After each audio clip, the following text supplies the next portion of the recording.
Parce que t'en as, les agences notamment, qui ont intérêt à te faire croire que c'est méga complexe. Parce que si jamais c'est pas méga complexe, bah t'as pas besoin d'eux, tu vois. Donc ils vont te dire des trucs en mode oui non en fait là faut mettre tel ciblage et telle stratégie, tel truc avec tel CPM et tel machin parce que sinon ça marche pas, retargeting, truc machin. Et en fait, dans énormément de cas, ça sert à rien, tu vois. Et ils surcomplexifient le truc, ils vont dire oui, faut que tu sépares tes audiences, machin, que tu fasses une campagne avec telle et telle audience, audience sur le marché, audience machin, audience similaire, audience truc, audience machin. Tu sépares, surtout, faut les mettre par groupe de taille et tout. Il y a beaucoup de La bullshit. vérité, c'est que c'est quasiment que du bullshit. La réalité, c'est que les plus gros chiffres que j'ai faits, et même que j'ai vus avec des potes, parce que pareil, j'ai des potes qui faisaient beaucoup de chiffres sur ces trucs-là. Les plus gros chiffres, là on a réussi à les taper des 5000 € de dépenses par jour avec des très bons ROI, tu vois, de 2,5 ou 3 sur de l'infoproduit, c'est full bénéf en plus, tu vois, de manière consistante. C'est ouf. Donc tu vois, voilà, c'est là tu as ouvert les vannes bien, tu vois. La vérité c'est que sur les réglages, c'était maximiser les conversions, audience broad, let's go, tu vois. Et hello tout le monde, c'est Romain. J'espère que vous avez la forme. Nouvel épisode du podcast où voilà, j'interview des experts SEO, des experts dans leur domaine, même que ce soit copywriting, des start-upers, des entrepreneurs à succès. Et aujourd'hui, j'ai l'occasion de recevoir Pablo. Comment vas-tu? Bah, très bien, merci à toi pour l'invitation. Avec grand plaisir. Bon, c'est vrai que ça s'est fait assez rapidement parce qu'on a parlé hier. C'est ça. On a juste échangé au final, on a fini à parler 2 heures pendant la pause repas. On a vu qu'on avait pas mal de connexions en commun. Ouais, bah ouais, de l'époque de Malte aussi, parce que tu Ouais. es resté longtemps là-bas. Ouais, beaucoup, c'est vrai que Malte, j'ai resté 3 ans. Enfin, je suis resté 3 ans. Toi, tu avais fait 2 ans, je crois. Ouais, c'est ça, un truc comme ça, 1 an et demi, genre. Et maintenant, tu vis au Vietnam et là, tu es de passage à Bali. C'est ça. Je Ouais. suis passé voir des potes de Malte d'ailleurs, Exact, ouais. ici. Mais ouais, non, là je retourne au Vietnam dimanche. Ok, génial. Et c'est vrai qu'on avait pas mal de connexions en commun. Et ce qui est intéressant, c'est que, alors toi, tu es spécialisé en stratégie d'acquisition donc publicitaire, donc media buying, copywriting, funnel de vente, automatisation. Et tu accompagnes vraiment des infopreneurs assez connus. Bon, bien sûr, on ne va pas tous les citer, mais vraiment du très très lourd parmi certains avec qui tu as déjà bossé. Donc, est-ce que tu peux nous en dire plus un petit peu Ouais, totalement. Bah, j'ai bossé avec, principalement dans ceux avec qui j'ai le plus bossé, il y avait Romain, d'ailleurs, qui parle peut-être en audience, parce que c'est du SEO aussi, donc de la chaîne Dropshipping Reborn, Tougan Barra, PX, donc Pierre-Xavier de Affiliation Pro, et Franck Ropers, aussi dans un domaine du coup complètement différent, qui est plutôt sport, Bien sûr. nutrition, etc. Franck Self Ropers, défense grosse aussi beaucoup. référence. Hein. Ouais, Bien ouais, ouais. net, tu Ouais, m'expliquais ça fait un hier. moment qu'il est là, ouais. Ça fait un moment, frérot, faut le Ouais. détrôner, hein, parce que là, Ah, là, c'est le sur, top, sur hein. Self Défense, c'est le top, ouais. Et puis il est en plus en train de transitionner vers plus des trucs de musculation, du coup, de se repositionner vers de l'anti-âge, etc. Donc, ouais, non, c'est bonne référence dans le milieu, ouais. Génial. Et qu'est-ce que tu fais pour eux, concrètement, au quotidien Alors, en gros, moi, de base, j'avais commencé au tout début avec tout ce qui était copywriting, etc. Donc, plus page de vente, etc. Très vite, en fait, j'avais transitionné vers de l'acquisition de trafic, parce qu'en fait, c'est quasiment le plus dur. Tu vois, par exemple, YouTube Ads et tout, il y a beaucoup de gens qui se plaignent que c'est assez dur à mettre en place, etc., à être rentable dessus. Donc, c'était en 2020, si je dis pas de bêtises, c'était l'année où j'étais arrivé à Malte, où du coup, j'avais transitionné vers une spécialisation un petit peu YouTube Ads, etc., où j'avais fait mon agence. Et en fait, assez rapidement derrière, je m'étais rendu compte qu'en fait, le problème, c'est que quand tu touches qu'à l'acquisition, tu es vachement limité derrière parce que tu es dépendant de ce que le gars a pu mettre en place derrière déjà sur son funnel. C'est-à-dire que, évidemment, à quel point tu vas pouvoir scale sur tes ads, ça dépend aussi d'à quel point le funnel derrière, il convertit. Bien sûr. Donc, du coup, quand tu n'as pas du tout la main sur le funnel, que tu n'as pas la main sur que ce soit les pages de vente ou les webis ou les VSL ou peu importe la manière dont c'est amené, les relances mail, etc., tu es vachement limité sur derrière ce que tu peux faire en général. Du coup, j'ai un peu rétro-pédalé vers une approche un peu plus généraliste où du coup, très souvent, on allait mettre en place des stratégies d'acquisition, mais on allait voir aussi comment est-ce qu'on peut faire pour tout simplement décupler vraiment les conversions et avoir le funnel qui convertit le mieux possible. Et très souvent, ça passe par du webinaire. C'est vraiment le truc qui convertit vraiment mieux que les autres trucs. En fait, en règle générale, tu as les pages de vente qui convertissent moins bien que les VSL, qui convertissent moins bien que les webinaires. Ok.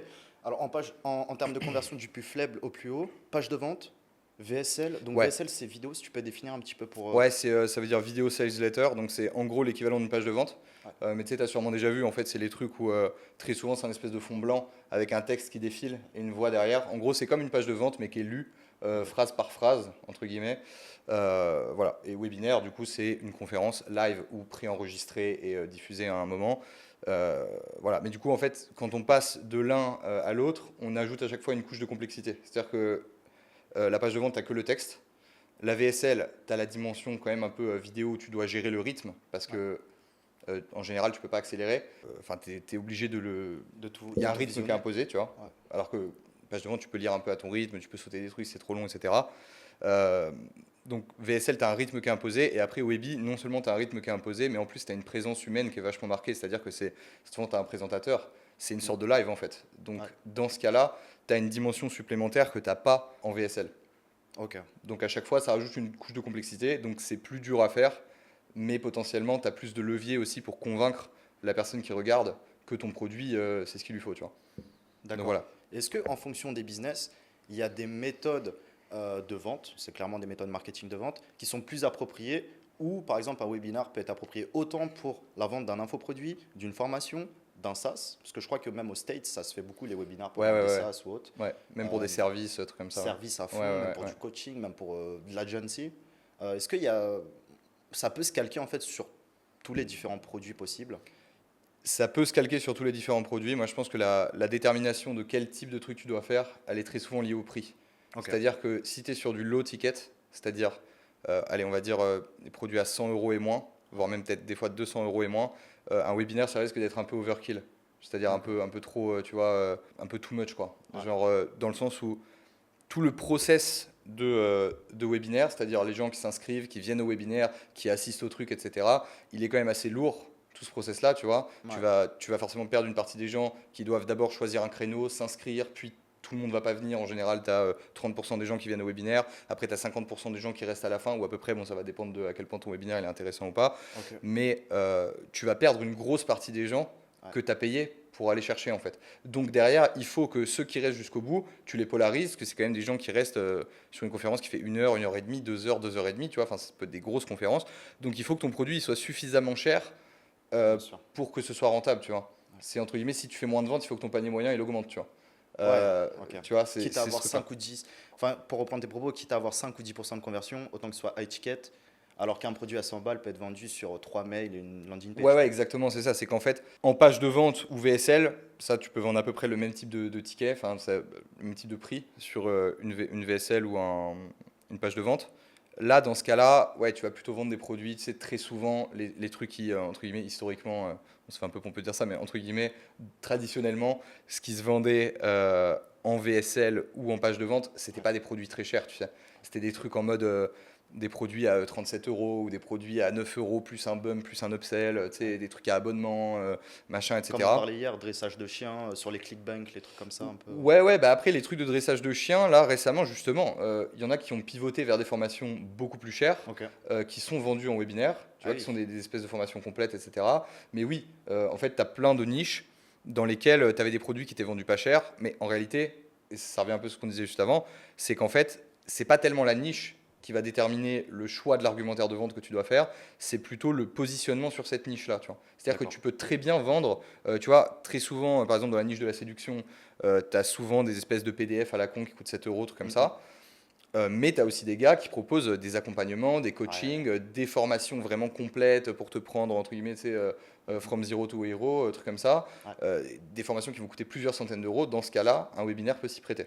D'accord, ok. C'est vraiment une histoire de comment tu te positionnes sur ce marché-là, quelle valeur tu décides d'apporter. Et dans ce cas-là, tu vas déterminer un prix. Et si ce Mhm. prix-là, il est suffisamment élevé, tu vas pouvoir vendre en webinaire, tu D'accord. Positionnement et pricing vois. Ouais, vont plutôt plus ou moins définir les méthodes de vente. ouais, c'est ça. Tu vas Ok. pas faire un webinaire pour un produit à 7 balles, tu vois. Ouais. Ah, c'est vrai, je C'est te rejoins. J'ai vendu déjà des produits mini formation à 37 euros, un très quali, mais c'est vrai que je ne me voyais pas faire un webinaire pour non. ça. Un simple mail, d'ailleurs, qui était sous-traité à l'équipe de Tugan pendant un moment, Ouais. un simple mail faisait l'affaire. Mais c'est vrai que pour du high ticket, effectivement, l'argumentaire doit être plus conséquent. J'imagine c'est comme une agence qui vend un forfait à 500 euros, ils vont pas sortir les mêmes ressources qu'un forfait à 10 000 ou 20 000 euros l'année, quoi. Ouais, c'est ça. Bah oui, Donc, évidemment. ouais. Ouais, ouais, même tu vois, après, tu as les trucs, effectivement, closing et tout, ça peut être des Ouais. trucs qui viennent se mettre par-dessus des techniques de webinaire et tout ça. Ça peut aussi être fait à la place, hein. Il y a des gens qui vendent directement par closing. Euh, mais très souvent, ce qui se fait, c'est que tu as, par exemple, un webinaire et derrière, tu vas avoir des séquences de closing en plus. Ok. Mais effectivement, tu vas pouvoir, entre guillemets, mettre enfin, l'espèce d'infrastructure de vente que tu vas pouvoir mettre en place. euh, dans ton business va être directement corrélé à quel point est-ce que la vente, elle rapporte un bénéfice à ton business, tu vois. C'est-à-dire qu'encore une fois, si le ticket est trop bas, tu vas pas mettre des closers dessus et tout pour des Bien produits sûr. à 40 balles, tu vois. Ouais. Non, non, Donc effectivement. Ouais. le pricing joue un rôle énorme sur ce que tu es capable de faire. Tu vois, tu parlais de trucs de service à 10 000 balles et tout. Ben, dans ce cas-là, tu peux te permettre d'investir beaucoup plus dans le closing de ton client Ouais. que sur un truc low ticket, encore une fois. Tu vois. Ok, super, bah, excellente réponse, très très intéressant. Je pense que ça va intéresser beaucoup de personnes parce que nous, on est beaucoup sur des formats SEO. Ouais, Mais c'est vrai que comme je te disais avant, pour moi et je pense pour beaucoup de personnes, le media buy, c'est le next step du SEO. C'est que le SEO, l'organique, c'est bien. Pour moi, bon, les SEO et les réseaux sociaux, c'est un peu similaire. Par exemple, quand tu as un personal branding ou un infoproduit. ouais. Mais le media buy, c'est vraiment le next step. En organique, tu peux faire de très gros chiffres. Mais voilà, vraiment, en media buy, quand tu tournes très très bien, c'est rien à voir. Rien à voir, clairement. Rien à voir, t'as des formateurs voilà, qui font 10 000, 20 000 euros par mois, des coachs ou des agences en organique, bouche à oreille ou CCI ou n'importe. Et dès qu'ils passent en media buy, effectivement, c'est peut-être, je sais pas, 5-10% qui arrivent, mais derrière, c'est incroyable les résultats. Bah, tu as la main complètement sur le robinet de ton acquisition, quoi. Ouais. C'est là où c'est. Alors, il y a toujours des avantages et des inconvénients. Comme tu disais, c'est très souvent plus dur parce que c'est moins mécanique, on va dire, la méthode. Euh, C'est-à-dire que tu as une plus grosse part de créativité. Créativité au sens, tu vois, c'est moins technique au sens, je peux analyser les différentes composantes du business qui font que ça et ça, je pense que ça peut marcher comme ça. Enfin, Ok. je sais pas si c'est très clair, mais le SEO, souvent, c'est très mécanique. En Ouais. mode, tu peux analyser les requêtes sur les différentes niches, trouver du coup, cette niche-là, il y a beaucoup de requêtes, et au vu de la compétition qu'il y a, je pense que je peux me ranker, etc. Moi, je ne suis pas du tout un expert en SEO, Non, non, mais bien sûr, c'est dans le exactement ça. Ouais. principe, voilà. Et du coup, avant même de te lancer, entre guillemets, tu peux savoir si Ouais. ta niche elle a du potentiel ou pas, ou Ouais, machin. clairement, nous, on se lance même, enfin, quand tu es aguerri, tu te lances pas tant que tu n'as pas validé plus ou moins tu sais, le business model, la compétitivité, volume de recherche, tout ça, quoi. Exactement. Et Ouais. c'est ce qui fait que du coup, la prédictibilité de réussite du SEO est vraiment supérieure à celle des ads. Ouais. Parce que, entre guillemets, en ads, tu as aussi ce truc-là où tu vas te dire, putain, je lance une pub, mais en fait, si tu sais pas ce que tu fais, tu n'as aucun moyen de savoir si ta pub elle va marcher ou pas, tu vois. Et ça, c'est que des fois, au bout d'un moment, à force de le faire, de voir des gens faire des pubs, de voir un petit peu, tu développes une espèce de compréhension méta, entre guillemets, du truc, et tu commences à voir, ok, bon, ça, je vois que ça peut avoir le potentiel de marcher dans tel et tel contexte. Mm, mm. Mais c'est beaucoup moins mécanique, donc du coup, c'est beaucoup plus aléatoire, forcément.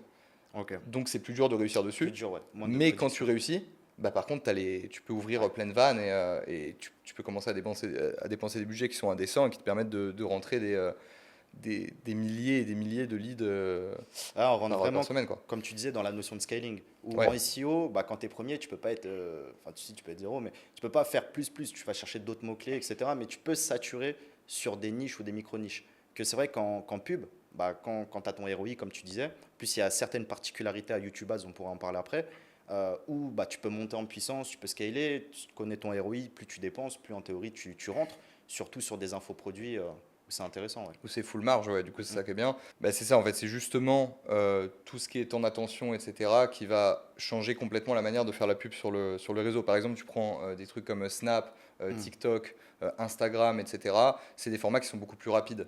Alors Ouais. que YouTube, ça choque pas d'avoir des pubs, tu vois, qui font 1 minute, 1 minute 30, voire même 2 minutes, dans laquelle tu vas avoir beaucoup plus de temps d'exposer un peu un argumentaire et de donner des raisons de Ouais. pourquoi les gens devraient aller s'inscrire à ton lead magnet ou voir ton webinaire ou truc comme ça. Euh, Ce qui va changer fondamentalement la manière dont toi tu peux parler, parce que tu vas pas faire une pub de 1 minute sur TikTok, tu vois. Bien sûr. D'ailleurs, il me semble Ouais. qu'une minute c'est la limite, si je dis pas de bêtises. Ok. Tu peux pas faire de pub de plus d'1 minute, alors que sur YouTube tu peux mettre des pubs de 40 minutes si tu veux. Mm. Bon, alors ça va être très spécifique et en Ouais, général c'est j'en ai vu, il pas. y en a, ils mettaient des webinaires complets. Ouais, voilà, c'est Ouais. ça. Tu vois, donc en C'est retargeting ouf. ça peut se faire et tout. Ouais. T'as pas de limite de durée sur YouTube. Ok. Et aussi, le type de marketing est fondamentalement différent. C'est-à-dire que, par exemple, sur Instagram, TikTok, etc., ça va être beaucoup plus du native. C'est-à-dire que tu vas vouloir faire des pubs qui vont se rapprocher d'un contenu natif, organique, entre guillemets, que tu pourrais Ouais. voir. Tu vois, parce que tu swipes, tu choisis pas tellement ce que tu regardes, tu vois. Ouais. Très souvent sur ces réseaux-là, même Insta ou C'est TikTok full encore plus. aléatoire. Ouais, c'est Ouais. ça, c'est que tu swipes, tu tombes sur un truc et du coup, tu cherches rien en particulier quand tu es sur ces plateformes-là. Tu es juste en train de swiper, tu vois un truc, à la limite, entre guillemets, tu vois, c'est un contenu divertissant euh, qui n'est pas sponsorisé ou c'est une pub divertissante. En fait, tu t'en fous. Tu es là pour voir du contenu, pour être diverti, mais tu recherches pas un truc en particulier. Alors que sur YouTube, par contre, là, tu fais de la vraie interruption, tu vois. Donc, la méthode de pattern interrupt va être fondamentalement différente. C'est-à-dire que ça va être du contenu qui est moins natif. Parce que sur YouTube, tu vas cliquer sur une pub Ouais. et du coup, je sais, enfin, pardon, non, sur une vidéo, du coup, je sais que je veux voir cette vidéo, tu Ouais. vois. Et là, j'ai une pub qui arrive, donc je peux pas te faire genre que c'est, regarde, non, c'est du contenu organique. Ouais. Non, c'est pas là-dessus que j'ai cliqué, tu vois. Ok, Donc, d'accord, je comprends le ce que tu côté qualifies de natif. interruption Ouais, ok, est interruption. plus assumé sur Ouais. YouTube. Ça se rapproche plus en ce sens-là des pubs que tu peux voir à la télé, par exemple, tu vois. Hmm. Où c'est, entre guillemets, bon, voilà, il y a une coupure page de pub, et du coup, tu peux y aller aussi plus frontalement. Enfin, tu es obligé, en fait, d'y aller plus frontalement parce que ce truc-là marchera pas d'essayer de faire un contenu très natif, très machin, parce que c'est pas sur quoi ils ont cliqué, en fait. Du D'accord, coup, ok. ça change pas mal la stratégie. Ça et le format qui est totalement différent. Donc Ouais. l'approche va être très spécifique sur YouTube par rapport aux autres plateformes, ou TikTok, Instagram, etc., où tu vas pouvoir faire tourner une même pub en vrai sur TikTok, Insta, Snap. Enfin après, il y a des spécificités quand même Ouais. sur chacun de ces réseaux-là, mais c'est quand même vachement plus proche que YouTube, qui est presque l'évolution de la télé en fait, Hmm, hmm. dans le type de publicité, Ouais, c'est ça, ouais, truc. carrément. Ouais. Bah, Sauf que tu payes YouTube moins cher, remplace donc énormément la télé, ouais, ouais, carrément. Après, c'est vrai que la télé, quand tu vois des pubs, on va dire que dans l'inconscient collectif, tu as plus de légitimité, tu vois, à faire passer, carrément. tu vois, des produits minceurs. Alors, enfin, ça va paraître normal parce qu'ils ont payé des spots pub. Alors que très souvent, c'est de la merde, tu vois. Ouais, ouais, Alors ouais. que sur YouTube, on va dire, ouais, c'est un gamin derrière ou c'est une boîte frauduleuse ou autre qui paye de la pub. Mais du coup, c'est vrai qu'ils bénéficient d'un trust Ouais, d'un trust, ouais, qu'ils c'est le cas n'auraient de le dire. pas Ouais, ailleurs qu'à la télé. Là, à la clairement. télé, c'est vrai que du coup, ils ont ce truc-là, parce que c'est pas le même prix, parce que tu te dis, ah, s'il a pu mettre sa pub là, c'est que potentiellement, Ouais. il a un peu de trust. Tu vois. Ah non, ça c'est ouf. Moi, je pensais à ça à l'instant. Et alors là, je vais aborder un autre sujet. Nous, c'est vrai que dans la communauté SEO francophone, ou même, je pense, dans tous les pays, beaucoup de personnes veulent lancer des formations, mais osent pas forcément le faire. Et quand ils osent le faire, ils créent la formation, mais créer la formation, on va dire, c'est le plus simple. Le plus dur, ça va être de la vendre, d'établir une stratégie marketing, de se mettre en valeur, d'avoir une offre sexy. Voilà, tout en fait, tout ce que toi tu connais sur le copywriting, les bonnes pratiques et les choses à ne pas faire. Qu'est-ce que tu peux conseiller, par exemple, à quelqu'un qui a juste 5 000 € de budget, on va dire, qui fait aussi de l'organique? Donc, organique, c'est SEO, c'est réseaux sociaux, c'est son réseau privé, etc. Ou même quelques influenceurs, et qui souhaite partir sur du publicitaire. Quelle stratégie, à moins de 5 000 € il pourrait amorcer? Alors, déjà, 5 000 € en pub, c'est largement suffisant. C'est même Ok. beaucoup plus qu'assez. En règle générale, c'est une stat un peu, c'est une guideline, une benchmark. Ça va varier en fonction des produits, etc. Mais globalement, pour un test à peu près significatif, il faut compter 1 à 2 fois le prix de ton produit en Ok. dépenses publicitaires. Donc Intéressant tu ça. vois, même pour du high ticket, alors encore une fois, c'est une grosse benchmark, c'est un gros à peu près, C'est une parce bonne qu'en moyenne. réalité, Ouais. sur des produits à faible ticket, tu vois, des produits à 30 balles, en réalité, le multiplicateur va être un peu plus. Ok. Et sur des produits à très high ticket, ça va être un peu moins, tu vois. Donc c'est Ok. à peu près, quoi. Mais par exemple, si tu vends un produit à 500 balles, en dépensant 1000 balles, tu dois déjà avoir quand même une idée de est-ce que tu peux, même quitte à les closer manuellement, tu vois, rappeler les leads, machin et tout, tu dois au moins faire une vente. Si tu dépenses 1000 balles, que tu as un coût par lead qui est raisonnable, donc on va dire un coût par lead raisonnable, c'est sur YouTube par exemple, 4 euros c'est bien. Après, même 6-7 euros, ça peut rester raisonnable en fonction du produit. Après, au-delà de 8-9, ça commence à être cher en règle générale. Après, encore une fois, tu as certains leads qui valent plus que d'autres. Donc, tu as certains business dans lesquels c'est OK d'avoir un lead à 15 balles, tu vois. Ça dépend. Après, vraiment, on est sur de l'à peu près général, donc Bien il sûr. faudrait voir dans le détail. Mais dans l'idée, 5000 balles, c'est vraiment plus qu'assez D'accord, ok. tu vois, pour commencer.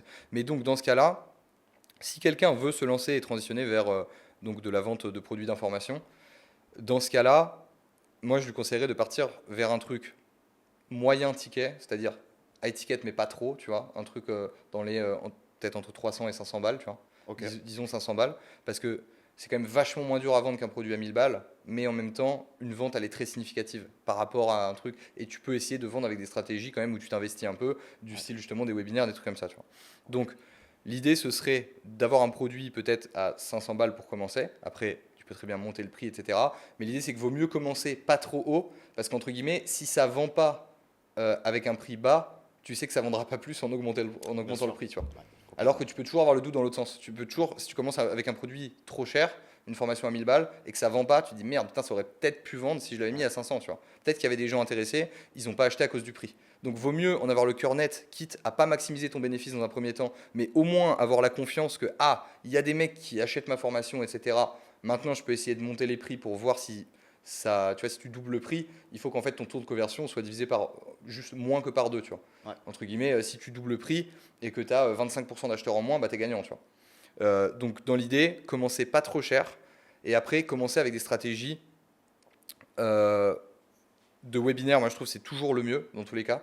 C'est-à-dire que tu commences par faire un live, tu as les gens qui viennent, qui s'inscrivent à ton truc, qui viennent à ton live, qui regardent ton live. Et du coup, là, tu as vraiment des stats qui sont ultra significatifs. Tu vois combien de gens sont restés jusqu'au bout. Tu vas voir les commentaires que les mecs mettent en live dans le chat. Euh, et suite à ça, toi, tu vas vraiment avoir des retours concrets sur ta présentation, sur ce que tu fais, etc. Tu vois. Ok. Même des gars que tu peux recontacter ensuite parce qu'ils ont vu une présentation de 1 heure ou 2 ou 3, tu vois, ça peut durer jusqu'à 3 heures un webinaire. Du coup, les mecs sont chauds. Tu as eu le temps de vraiment les convaincre, etc. Donc, c'est comme si c'est presque comme faire du closing en 1v1, Ouais. mais sur plein de personnes en même temps, tu vois. Parce qu'un mec qui reste en live, c'est presque comme si tu lui parlais, tu vois, en 1v1. Donc là, tu as vraiment une data qui est significative versus des pages de vente ou des trucs classiques où en fait, tu sais pas, tu vois. Tu sais pas jusqu'où le mec il est resté dans Ouais. ta page, t'en sais rien, tu vois. Tu shootes des emails, ça fait aucune vente, tu sais pas pourquoi et tout. C'est, pour le coup, tu as moins de levier là-dessus que sur un webi. Donc moi, je Ok. ferai un truc high ticket, mais pas trop, en webinaire, En webinaire. avec des ads, en essayant d'avoir un coût par lead qui est correct. C'est-à-dire, allez, on va dire grosse fourchette, moins de 8 euros, tu vois. Ok. Et la vidéo, typiquement, il y a plusieurs solutions. Tu partirais plus sur inscription au webinar, tu partirais plus sur un cadeau gratuit, une mini formation offerte, Non, un audit. l'avantage du webinaire, c'est que justement, ça enlève le problème du lead magnet, où avant tu devais justement être obligé d'avoir un cadeau gratuit ou d'avoir une incentive un peu pour que les mecs s'inscrivent à ton truc. Ben là, l'incentive, c'est la conférence en soi, tu vois. Donc, ça fait d'une pierre deux coups, où du coup, les mecs, quand ils s'inscrivent à la conférence, bah, ils te laissent leur email, tu vois. Ouais. Donc, ça fait office de lead magnet aussi. Donc, ça a fait une épine en moins dans le pied aussi, qui est que du coup, t'as pas à proposer un truc en plus, qui très souvent en plus, ça sème de la confusion, mine de rien, dans l'offre finale, parce que tu vois, tu proposes un truc gratuit, euh, ce qui est pas forcément une mauvaise chose, mais du Ouais. coup, tu proposes un truc, puis tu essaies d'en vendre un autre, enfin, tu vois, c'est pas la même C'est. focalisation sur la technique de vente, tu vois. Ok. Là, tu as un webinaire qui va t'apprendre un truc, tu restes dans le webinaire. L'idée, c'est de donner un peu de valeur quand même dans le webinaire pour que les mecs, ils aient pas l'impression d'être juste restés à une présentation de vente, tu vois. Quand même, ils aient quelques clés de compréhension, qui soient un peu hypés, etc. Et à la fin, tu proposes un accompagnement supplémentaire, payant, entre guillemets, tu vois, qui est en Ok. fait la formation. Alors, encore plus dur, c'est vrai que moi je connais plusieurs personnes qui ont leur formation, qui font voilà, quelques ventes, ça vivote bien. Ils ne souhaitent pas faire de webinar pour faire exploser voilà, vraiment leur produit, leur marque. Quand tu as un produit de qualité, il faut le vendre, tu vois. Bon, mais ils n'osent pas faire des webinars. Ce serait quoi la stratégie parallèle qu'ils pourraient mettre en place? Par exemple, des séquences mail un peu de meilleure qualité, des mini-formations. C'est quoi ton avis sur ça, Pablo? Moi, je pense que la meilleure alternative, dans le cas où un webinaire, ça représente trop d'implications et que la personne n'est pas prête à faire un live ou une conférence qui va être diffusée en live, etc. Dans ce cas-là, le plus simple, c'est de faire, par exemple, 3 vidéos sur le sujet, Ok, qui est, comme tu disais, une sorte de mini-formation, mais qui sont en fait 3 vidéos offertes, par exemple, que tu vas implémenter après sur un funnel builder, genre un ClickFunnels ou un truc comme ça, où en fait, chaque jour, ils vont recevoir l'accès à une nouvelle vidéo. Donc ça peut être 3, ça peut être 5, hein, peu importe. Et du coup, à l'issue de ces 3 ou de ces 5 jours, où les mecs ont reçu un truc par jour, dans la dernière vidéo, tu vas parler de ton produit, etc. ouais, Et cette idée-là, c'est que, encore une fois, là, tu vas perdre. En fait, c'est quasiment la même chose qu'un webinaire, mais dispatché sur plusieurs jours. Euh, Plus facile à faire dans le sens où tu n'as pas à avoir un seul tout cohérent. Tu vois, d'une vidéo à l'autre, tu peux complètement changer d'introduction, de trucs, etc. Tu ouais. n'as pas besoin d'avoir un fil cohérent surtout. Donc c'est plus facile à faire. Par contre, la proportion dans laquelle tu vas perdre les gens qui se sont inscrits va être encore plus élevée, quoi. C'est-à-dire que tu vas déjà on disait en webinaire, tu vois, tout le monde vient pas au webi, tout le monde reste pas jusqu'à la fin. Ben là, tu vas avoir ce truc-là, mais encore plus, quoi. Tu vas avoir des gens qui vont regarder la première vidéo, qui vont pas regarder le reste. Tu vas avoir des gens qui vont même pas regarder la première vidéo. Et en fait, à chaque vidéo, tu vas perdre de plus en plus de gens, tu vois. Donc c'est un peu comme avoir Exactement. 3 ou 5 mini-webinaires, tu vois. Donc dans ce cas-là, a priori, ce sera quand même moins efficace. Et l'idée, c'est que ça marche d'autant mieux que ton audience est déjà qualifiée. Tu vois, c'est par exemple quelqu'un qui sort vraiment une vidéo technique pointue sur le SEO, qui Ouais. s'adresse à des gens qui sont déjà dans le domaine du SEO, aura plus de chances de succès avec une méthode comme ça de 3 ou 5 vidéos, une mini formation, etc., que tu suis sur plusieurs jours, Ouais. que quelqu'un qui essaye de faire une formation sur le SEO pour les débutants complets, qui connaissent rien, qui savent même pas ce que c'est que le SEO, et qui veulent se lancer par exemple en freelance, tu vois, et apprendre le SEO de zéro pour apprendre un nouveau métier, tu vois, et travailler par eux-mêmes, etc. Donc entre guillemets, plus ton audience est cold, moins elle est qualifiée, Ouais. plus ça va être compliqué de vendre comme ça, parce que du coup, Hmm. moins ils sont impliqués déjà dans ce qu'ils font, moins ils sont dans le, entre guillemets, dans le mindset entrepreneur, où ils sont prêts à se prendre en main, à se forcer, à regarder quelque chose, à aller jusqu'au bout, et moins ils mettent de valeur sur la connaissance que tu leur apportes, tu vois. Hmm, hmm. Donc ça marche d'autant mieux avec une audience qui est déjà qualifiée, Ouais. qui connaît déjà la valeur de ce que tu apportes, tu vois. Ouais, c'est vrai que plus tu es expert, plus tu peux probablement vendre cher, parce que c'est des ressources qui sont pas accessibles à tout le monde. Mais c'est vrai que tu vas toucher moins de monde. Mais c'est vrai que ça peut être contre-intuitif, mais je pense que vendre à des experts, c'est au final plus facile si tu as cette expertise, si vraiment voilà, Ouais. tu gères ton sujet, tu gères ton produit, que vendre au final à des débutants qui te connaissent ni dev ni d'Adam, ou tu fais du make money, ou tu es un parmi d'autres. Je pense au final, c'est plus compliqué. Mais c'est vrai qu'à long terme, bah, tu parles à peut-être 100 fois plus de personnes. Donc, Mais totalement. Mais c'est ça. Et en fait, le truc, c'est que c'est un peu la notion d'awareness du marché. À quel point est-ce que les gens connaissent déjà le produit que tu es en train de vendre? C'est-à-dire que si tu veux vendre un nouveau marteau révolutionnaire, moi j'y connais rien en travaux manuels, donc ça va être limité comme exemple, mais si tu as un nouveau marteau qui a tu sais, un espèce de l'équivalent d'un couteau suisse, mais pour les marteaux, tu vois, ouais, et que tu veux le vendre à un lambda qui connaît rien, tu vas devoir lui expliquer, lui démontrer, regarde comment c'est ouf, tout ce que tu peux faire, etc. Genre tu le vends à un père de famille qui bricole une fois par an, tu vois.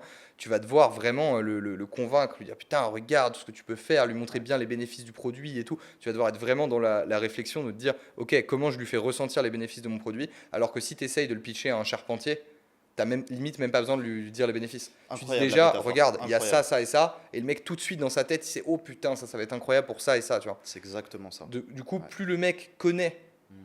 le domaine, moins tu as besoin de lui expliciter les Bien sûr. bénéfices. Donc, Ouais. plus la part de marketing réduit, en fait, tu vois. Et il peut Part de voir, persuasion. et il peut voir en plus très rapidement si t'es un imposteur, si t'es un mytho, si t'es solide. Il peut te tester plus rapidement, effectivement.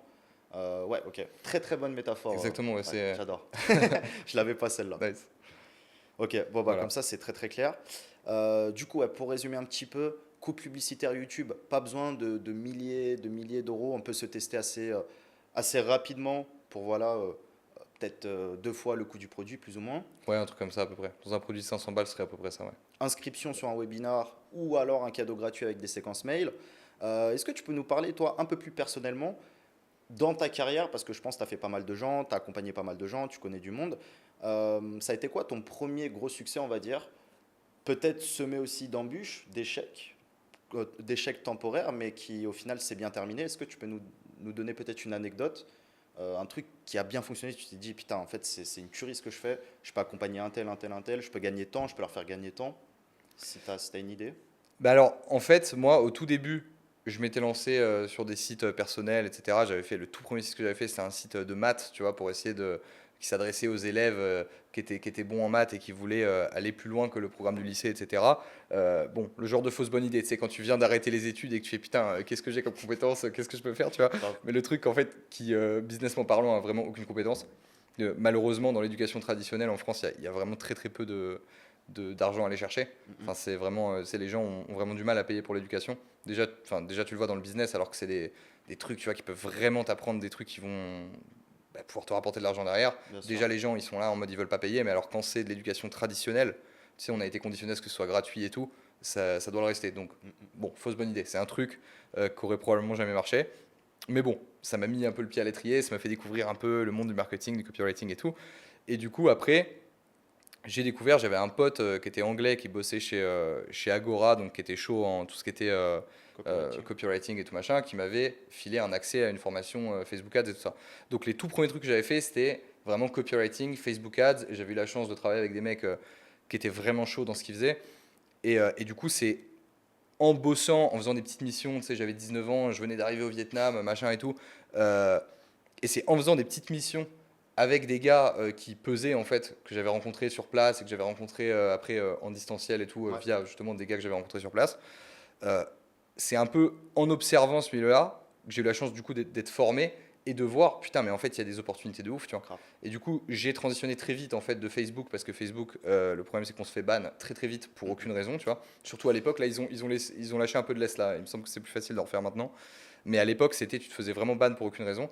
Donc du coup, j'ai transitionné vers YouTube Ads.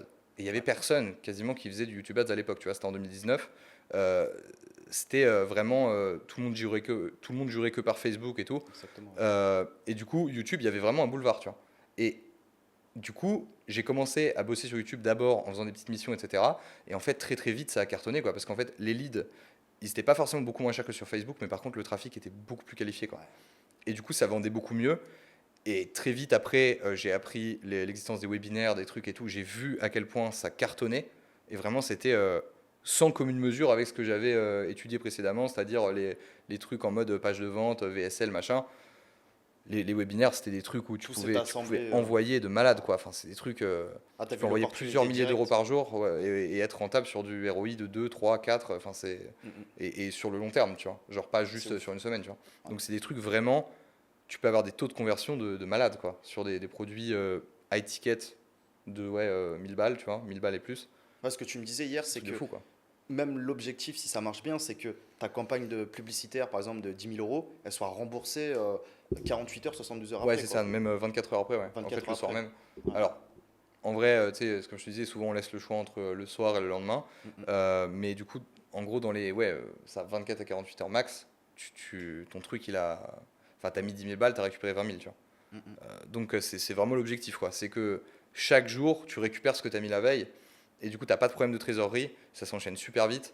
Et c'est des trucs où tu peux vraiment scale de malade, quoi. C'est ce qui n'est pas du tout le cas avec une séquence mail, Ouais, ou ce qu'on disait, ou même que ce soit de l'organique, ou des séquences mail, ou des trucs, ou le traditionnel, tu sais, lead magnet avec bien sûr. séquence mail, où tu envoies 40 000 mails sur 6 mois, et en fait, au bout de 6 mois, le mec finit par acheter, tu vois. Ouais. Ouais, mais en attendant, en termes de rotation de trésorerie, tu as dû attendre 6 mois pour que le lead que tu as acheté il y a 6 mois, il soit rentabilisé, tu vois. Donc du coup, c'est un vrai problème. Parce que moins tu as de délai entre le moment où tu payes pour l'achat du lead et le moment où le lead est rentabilisé, ben, du coup, plus ça peut tourner rapidement, tu vois, plus la vitesse de circulation de l'argent est rapide, Ouais. et c'est ce qui fait que du Plus coup, tu tu peux peux scale, quoi. investir, plus... Ouais, c'est clair. Bah, Ouais. c'est ça. Et puis, ça diminue le facteur risque aussi, parce que tu Mm. sais jamais ce qui va se passer entre la période où tu as acheté le lead et tout. Tu vois, imagine, tu investis, je dis n'importe quoi, tu investis 100 000 balles Ouais. euh, en janvier pour avoir des leads, et tu espères qu'en je sais pas, en juin ou en juillet, tu vas avoir complètement rentabilisé, voire même tu seras profitable, tu auras fait du bénéfice là-dessus, tu vois. Mais le problème, c'est qu'en 6 mois, il peut tout se passer, tu vois. Il peut tout se passer, Il peut c'est tout se clair. passer. Et en fait, les 100 000 balles que tu as mis en janvier, Ouais. t'es pas sûr à 100% qu'il va pas y avoir une merde internationale, une augmentation des coûts, tu vois, de l'essence ou je sais pas quoi, une inflation carabinée, un truc C'est clair, une à la loi con, tu ou comme vois, tu dis, ouais. une loi sur un truc qui fait que en fait, non, les gens ils ont plus de thunes, etc. Ou que en fait ton truc est devenu obsolète, etc. Enfin, tu sais pas, tout va super vite. Donc 6 mois, tu prends quand même des risques. Donc du coup, même en termes de risk management, tu vas pas pouvoir investir le même argent si je te dis dans 6 mois tu récupères ton argent, si je te dis demain tu récupères ton argent. Parce que Ouais, ce qui peut se passer dans les 24 heures, il y a beaucoup moins de merde qui peuvent se passer en 24 heures qu'en 6 mois, tu vois. c'est clair. Donc tu as aussi ce côté-là. Tu as ce côté-là que en termes de trésorerie pure, bien sûr ça te permet une plus rapide circulation de l'argent, donc tu peux investir plus. Et même en termes de risque, Ouais. c'est complètement différent. Non, moi, de toute façon, la base du business, moi, ce que je répète souvent, c'est tester rapidement son produit, clairement. Donc, c'est vrai que te projeter sur 6 mois pour éventuellement être break-even, mais t'es même pas sûr, tu vois, donc, et faire du bénéfice, c'est encore pire. Donc, c'est vrai que, comme une agence SEO, par exemple, qui reçoit un lead, qui reçoit un prospect, le but, c'est de l'appeler directement, de le sonder, de voir ce qu'on peut lui apporter. C'est la base. Et vraiment, un call, je trouve, c'est très. Enfin, comme tu dis, quand tu vends one-to-one, bah, c'est très similaire à un webinaire au final, Ouais, où tu vends mais à plusieurs personnes en même temps, ouais. où tu vends ton produit comme une agence SEO, comme une agence marketing, qui fera un audit gratuit, qui donnerait des secrets, des conseils, qui donnerait de la valeur, et par la suite qui fait son closing. Parce que la vente, c'est... De toute façon, tu n'as pas de boîte qui prospère sans faire de profit. Et le profit, tu le fais avec la vente. Ouais, exactement. Ouais, Et clairement. là, tu as un meilleur retour, comme tu disais, en Mhm. instantané, parce que quand tu appelles le gars, tu vois ses objections en temps réel, tu vois. Ouais. Donc, tu vois s'il est intéressé ou pas. Tu vois Ça, c'est s'il est top, ouais. intéressé, c'est quoi Sonder le ses blocages, marché. tu vois. Ouais. Bah, c'est un peu pareil, du coup, en Webi, mais de manière plus large, parce que du coup, si tu as, je sais pas, t'as 200 personnes en live, tu vas voir les commentaires qu'ils laissent au moment où tu dis tel truc ou tel truc. Et du coup, après, tu peux te baser sur ça pour du coup anticiper les Bien sûr, prochaines objections. Tu moi je le voyais lors de mes premiers webinars. Très souvent, c'était mes bonus qui revenaient. C'est quoi cet outil? Combien de temps il est inclus? Etc. Donc, effectivement, bah après, ça m'a incité à retravailler dessus, que ce soit en termes de marketing, améliorer le produit également. Et que, en fait, 50% des gens étaient matrixés, souhaitaient réellement cet outil-là en complément de la formation. vois. Ouais, Donc, vraiment, pour sonder le marché, je te rejoins, c'est incroyable. Et au moins, si ton produit c'est de la merde, tu le sais au moins directement. Et s'il est sexy, à contrario, tu le sais directement aussi. Donc au moins, bah voilà, tu oses. Bon, bien sûr, c'est pas évident, surtout les premières fois, mais tu oses. Et au moins, tu peux très rapidement réajuster le tir. Comme tu as dit, une landing page ou des séquences mail, il te faut un délai de plusieurs semaines, ou en plus, tu n'as pas les retours des personnes directement, parce que les gens savent potentiellement pourquoi ils n'achètent pas, mais ils vont pas te le dire directement c'est par ça. rapport à un webinar Ben ouais. où tu as directement le marché qui te parle, quoi. Ça, c'est Ouais, incroyable. oui, c'est ça. Et tu sais même pas où ils s'arrêtent dans la page de vente, tu sais même pas s'ils Ouais. l'ont lu. Est-ce qu'ils n'ont pas acheté parce qu'en fait ils ont lu, mais c'était pas assez persuasif pour eux, ou est-ce qu'en fait ils n'ont pas acheté parce qu'ils ont juste pas lu, ou enfin c'est un peu, tu vois. Ouais, c'est ça, où tu n'avais pas PayPal, où tu n'avais pas le paiement trois fois, ou Ouais, tu sais, ouais, des voilà, trucs oui, oui, tout des fois c'est des cons trucs cons, ouais. qui peut tout te débunker, tu vois. Ben ouais. Et le truc, c'est qu'aussi, vu que tu les chauffes de ouf dans un webinaire, un peu comme un appel, tu vois, Ouais. parce que les mecs, quand même, tu vois, ils restent, ceux qui restent jusqu'au bout, ils sont restés genre 2 heures avec toi, à Mm, mm. t'écouter parler, à te voir machin. Du coup, plus tu exposes ton truc, plus ça devient réel aussi dans la tête des gens, tu vois. Ouais. Du coup, si tu restes 2 heures à écouter un gars, t'as beaucoup plus envie d'acheter que juste si t'as vu une page de vente que t'as lu vite fait, machin, C'est tu vois. clair, bien sûr. Donc voilà, même eux-mêmes vont faire beaucoup plus d'efforts pour essayer de Ouais. trouver une solution. Tu vois, s'il manque, comme tu disais, un paiement en 3 fois, c'est pas rare que tu as des gars qui t'emailent au support en te demandant ouais, alors j'aimerais vraiment rejoindre, mais voilà, je peux pas me permettre de payer en machin. Est-ce que ce serait possible d'avoir un installment Ouais. en plusieurs trucs et voilà, tu vois. C'est vrai que c'est comme lorsque tu as au téléphone un commercial. Tu vas acheter parce qu'évidemment, le produit, il y a des bénéfices qui sont pour toi, pour ton entité, pour ton entreprise. Mais tu vas aussi te prendre d'affection pour le commercial, pour la proximité qu'il a installée.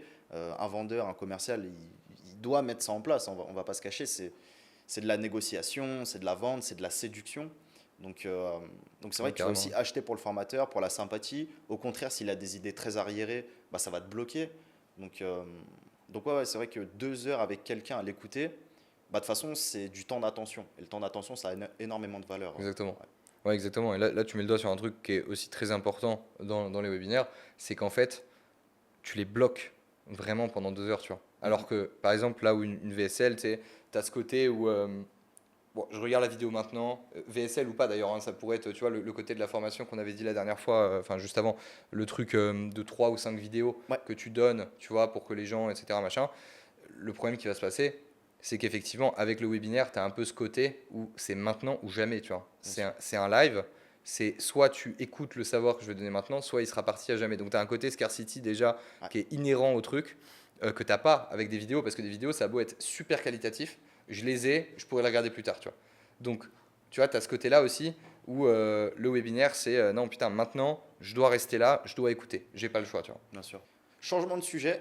C'est vrai que tout à l'heure, tu disais que vers 19-20 ans, tu es parti assez tôt donc, de la France pour Ouais, t'expatrier, pour commencer à voyager un petit peu côté Vietnam, si je dis pas de c'est ça, bêtises. ouais. Ouais. Est-ce que tu peux nous parler donc, des différents voyages que tu as fait et surtout pourquoi tu l'as fait et qu'est-ce que ça t'a apporté bah, dans ta vie et dans le business de manière générale? Alors moi, le premier pays où je suis parti, effectivement, enfin je veux dire en mode vraiment aller m'installer, c'était au Vietnam. Yeah. Et en fait, c'est là où je suis resté très longtemps. J'ai dû passer au final depuis 2019, j'ai dû passer peut-être ouais, quasiment 2 ou 3 ans, enfin plus de 2 ans en temps complet au Vietnam. Après, je suis allé à Malte pendant ouais, un an et demi. Ouais. J'ai fait un peu Dubaï vite fait. Je ne me suis pas vraiment installé, j'ai dû y passer 1 ou 2 mois, tu vois, en tout. Mais moi, c'est pas trop mon truc, parce que je préfère les endroits où tu je sais pas comment dire, c'est une question de vibe en fait, juste où Ah, au Vietnam, il y a de la chaleur, quoi. Ouais, Par rapport et à tu Dubaï, ressens où c'est l'histoire un peu, tu vois. ouais, ouais, Dubaï, histoire, je trouve que chaleur. tu le sens que c'est une ville Lego, tu vois. Mm, mm. Genre, tu sens que ça a été bâti il y a 20 ans, tu vois. Ville Lego, ouais, Je sais pas exactement. comment dire, tu vois, mais enfin, ça fait vraiment très artificiel, quoi, pour le coup. Mm, mm. Au bout d'un moment, tu le ressens. Alors, c'est une très belle ville, C'est c'est incroyable, génial, hein. j'y retournerai, enfin, c'est hyper cool, tu vois. T'arrives, t'es comme un gosse, tu vois, c'est vraiment, voilà. Mais moi, j'ai l'impression que c'est un peu Disneyland, tu vois, pour les adultes, en mode, euh, en mode, c'est vachement bien et tout, mais moi, au bout d'un moment, je, je, je sais pas, la vibe d'une vraie ville me manque, tu vois. Ouais. Ça manque d'authenticité, la petite Ouais, mamie carrément. chez qui tu vas manger, Ouais, ouais, le ouais, ce genre, ouais, scooter, c'est ce vrai, ouais. truc-là, ouais. Ce genre de truc-là, ce genre de. Je sais pas, ouais, c'est vraiment juste une question de vibe, tu vois. C'est même pas une histoire de taille de ville ou quoi, parce que après, je pense que je pourrais très bien aller à New York ou à Tokyo, ce serait l'objectif d'ailleurs. Je pense que je vais y aller fin de l'année prochaine. Je vais Génial. rester encore un peu au Vietnam parce que j'ai des projets que j'ai envie de terminer, tout ça, machin. Et puis, bah, quand tu changes d'endroit, c'est toujours, tu sais, tu dois reprendre tes marques, etc. Donc, en Ouais. fait, quand tu bouges trop, au final, niveau productivité, après, c'est zéro. Mais ouais, par exemple, non, je kifferais aller à Tokyo, machin, vivre là-bas et tout ça. Euh, mais ouais, non, Dubaï, c'est un endroit, j'aime bien y aller un mois de temps en temps, mais j'y habiterai pas, je me baserai pas là-bas, tu vois. Ok. Voilà. Et pourquoi le Vietnam? Ben, le Vietnam, parce que ça a été un peu la première destination. En fait, je suivais un gars qui faisait du business en ligne et tout, qui me. Du coup, c'est un peu comme ça que j'ai découvert le business en ligne. Moi, de base, je faisais une prépa maths sup, maths spé, et en plein milieu de la prépa, en fait, j'ai commencé à me désintéresser un peu du truc et à découvrir le business en ligne. Donc, ça a Ok. été un peu tu vois, une espèce de dilemme dans ma tête, parce que moi, je m'étais toujours pensé, futur ingénieur, futur machin, Bien sûr. truc. Très scolaire. Ouais, recherche en intelligence artificielle, maths et tout. J'étais passionné par les maths et tout, j'adorais ça, tu vois. Donc, pour moi, c'était clair ce que j'allais faire, tu vois. Et en fait, le problème, c'est que j'ai découvert qu'en fait, putain, j'adore les maths, mais j'adore encore plus la liberté, tu vois. Ouais. Et il y a un moment, ce truc-là, le business en ligne, si c'était vrai, parce que du coup, je doutais aussi, t'as toujours le truc, ouais, c'est trop beau Bien pour être sûr. vrai et tout, tu vois. Donc, j'ai eu un peu cette espèce de truc-là où ça m'a matrixé le cerveau pendant un moment où je me suis dit, putain, mais en fait, si c'est vrai, c'est ça que je veux faire, tu vois. Mm, mm. Genre, tu peux bosser d'où tu veux, faire ce que tu veux, tu peux faire des sommes qui sont largement supérieures à ce que font des mecs, même des ingénieurs de la Silicon Valley, tu vois, qui font 200 000 balles par an, ben, tu peux faire plus, tu vois, Ouais. en ayant ton truc, ta liberté, ton machin. Et bon, au bout d'un moment, de fil en aiguille, j'ai sauté le pas, tu vois, je me suis dit, bon, allez, c'est bon, j'arrête, tu vois. D'accord. Donc j'ai arrêté vers la fin de la première année de prépa, du coup, et je suis parti au Vietnam, parce que le mec que je suivais, il était là-bas à l'époque, tu vois. Et du coup, je suis arrivé là-bas. Et ouais, non, c'était incroyable, quoi. C'était grosse claque dans la gueule. Ah, Vietnam, incroyable, hein. Ouais. C'était un truc de fou, quoi. Quand t'as jamais bougé de France ou que t'es resté Ouais, plus ou moins en t'imagines en plus Europe, le dépaysement. ouais, dépaysement à mort. Mais pff, le problème, quand tu goûtes à l'Asie, c'est compliqué de rentrer, tu vois. C'est moi, c'est mon problème, mec. Je suis grave content de pouvoir rentrer, voir des potes, voir ma famille, bien sûr, avant tout, mais pressé aussi de Non, retourner mais en ouais. Asie.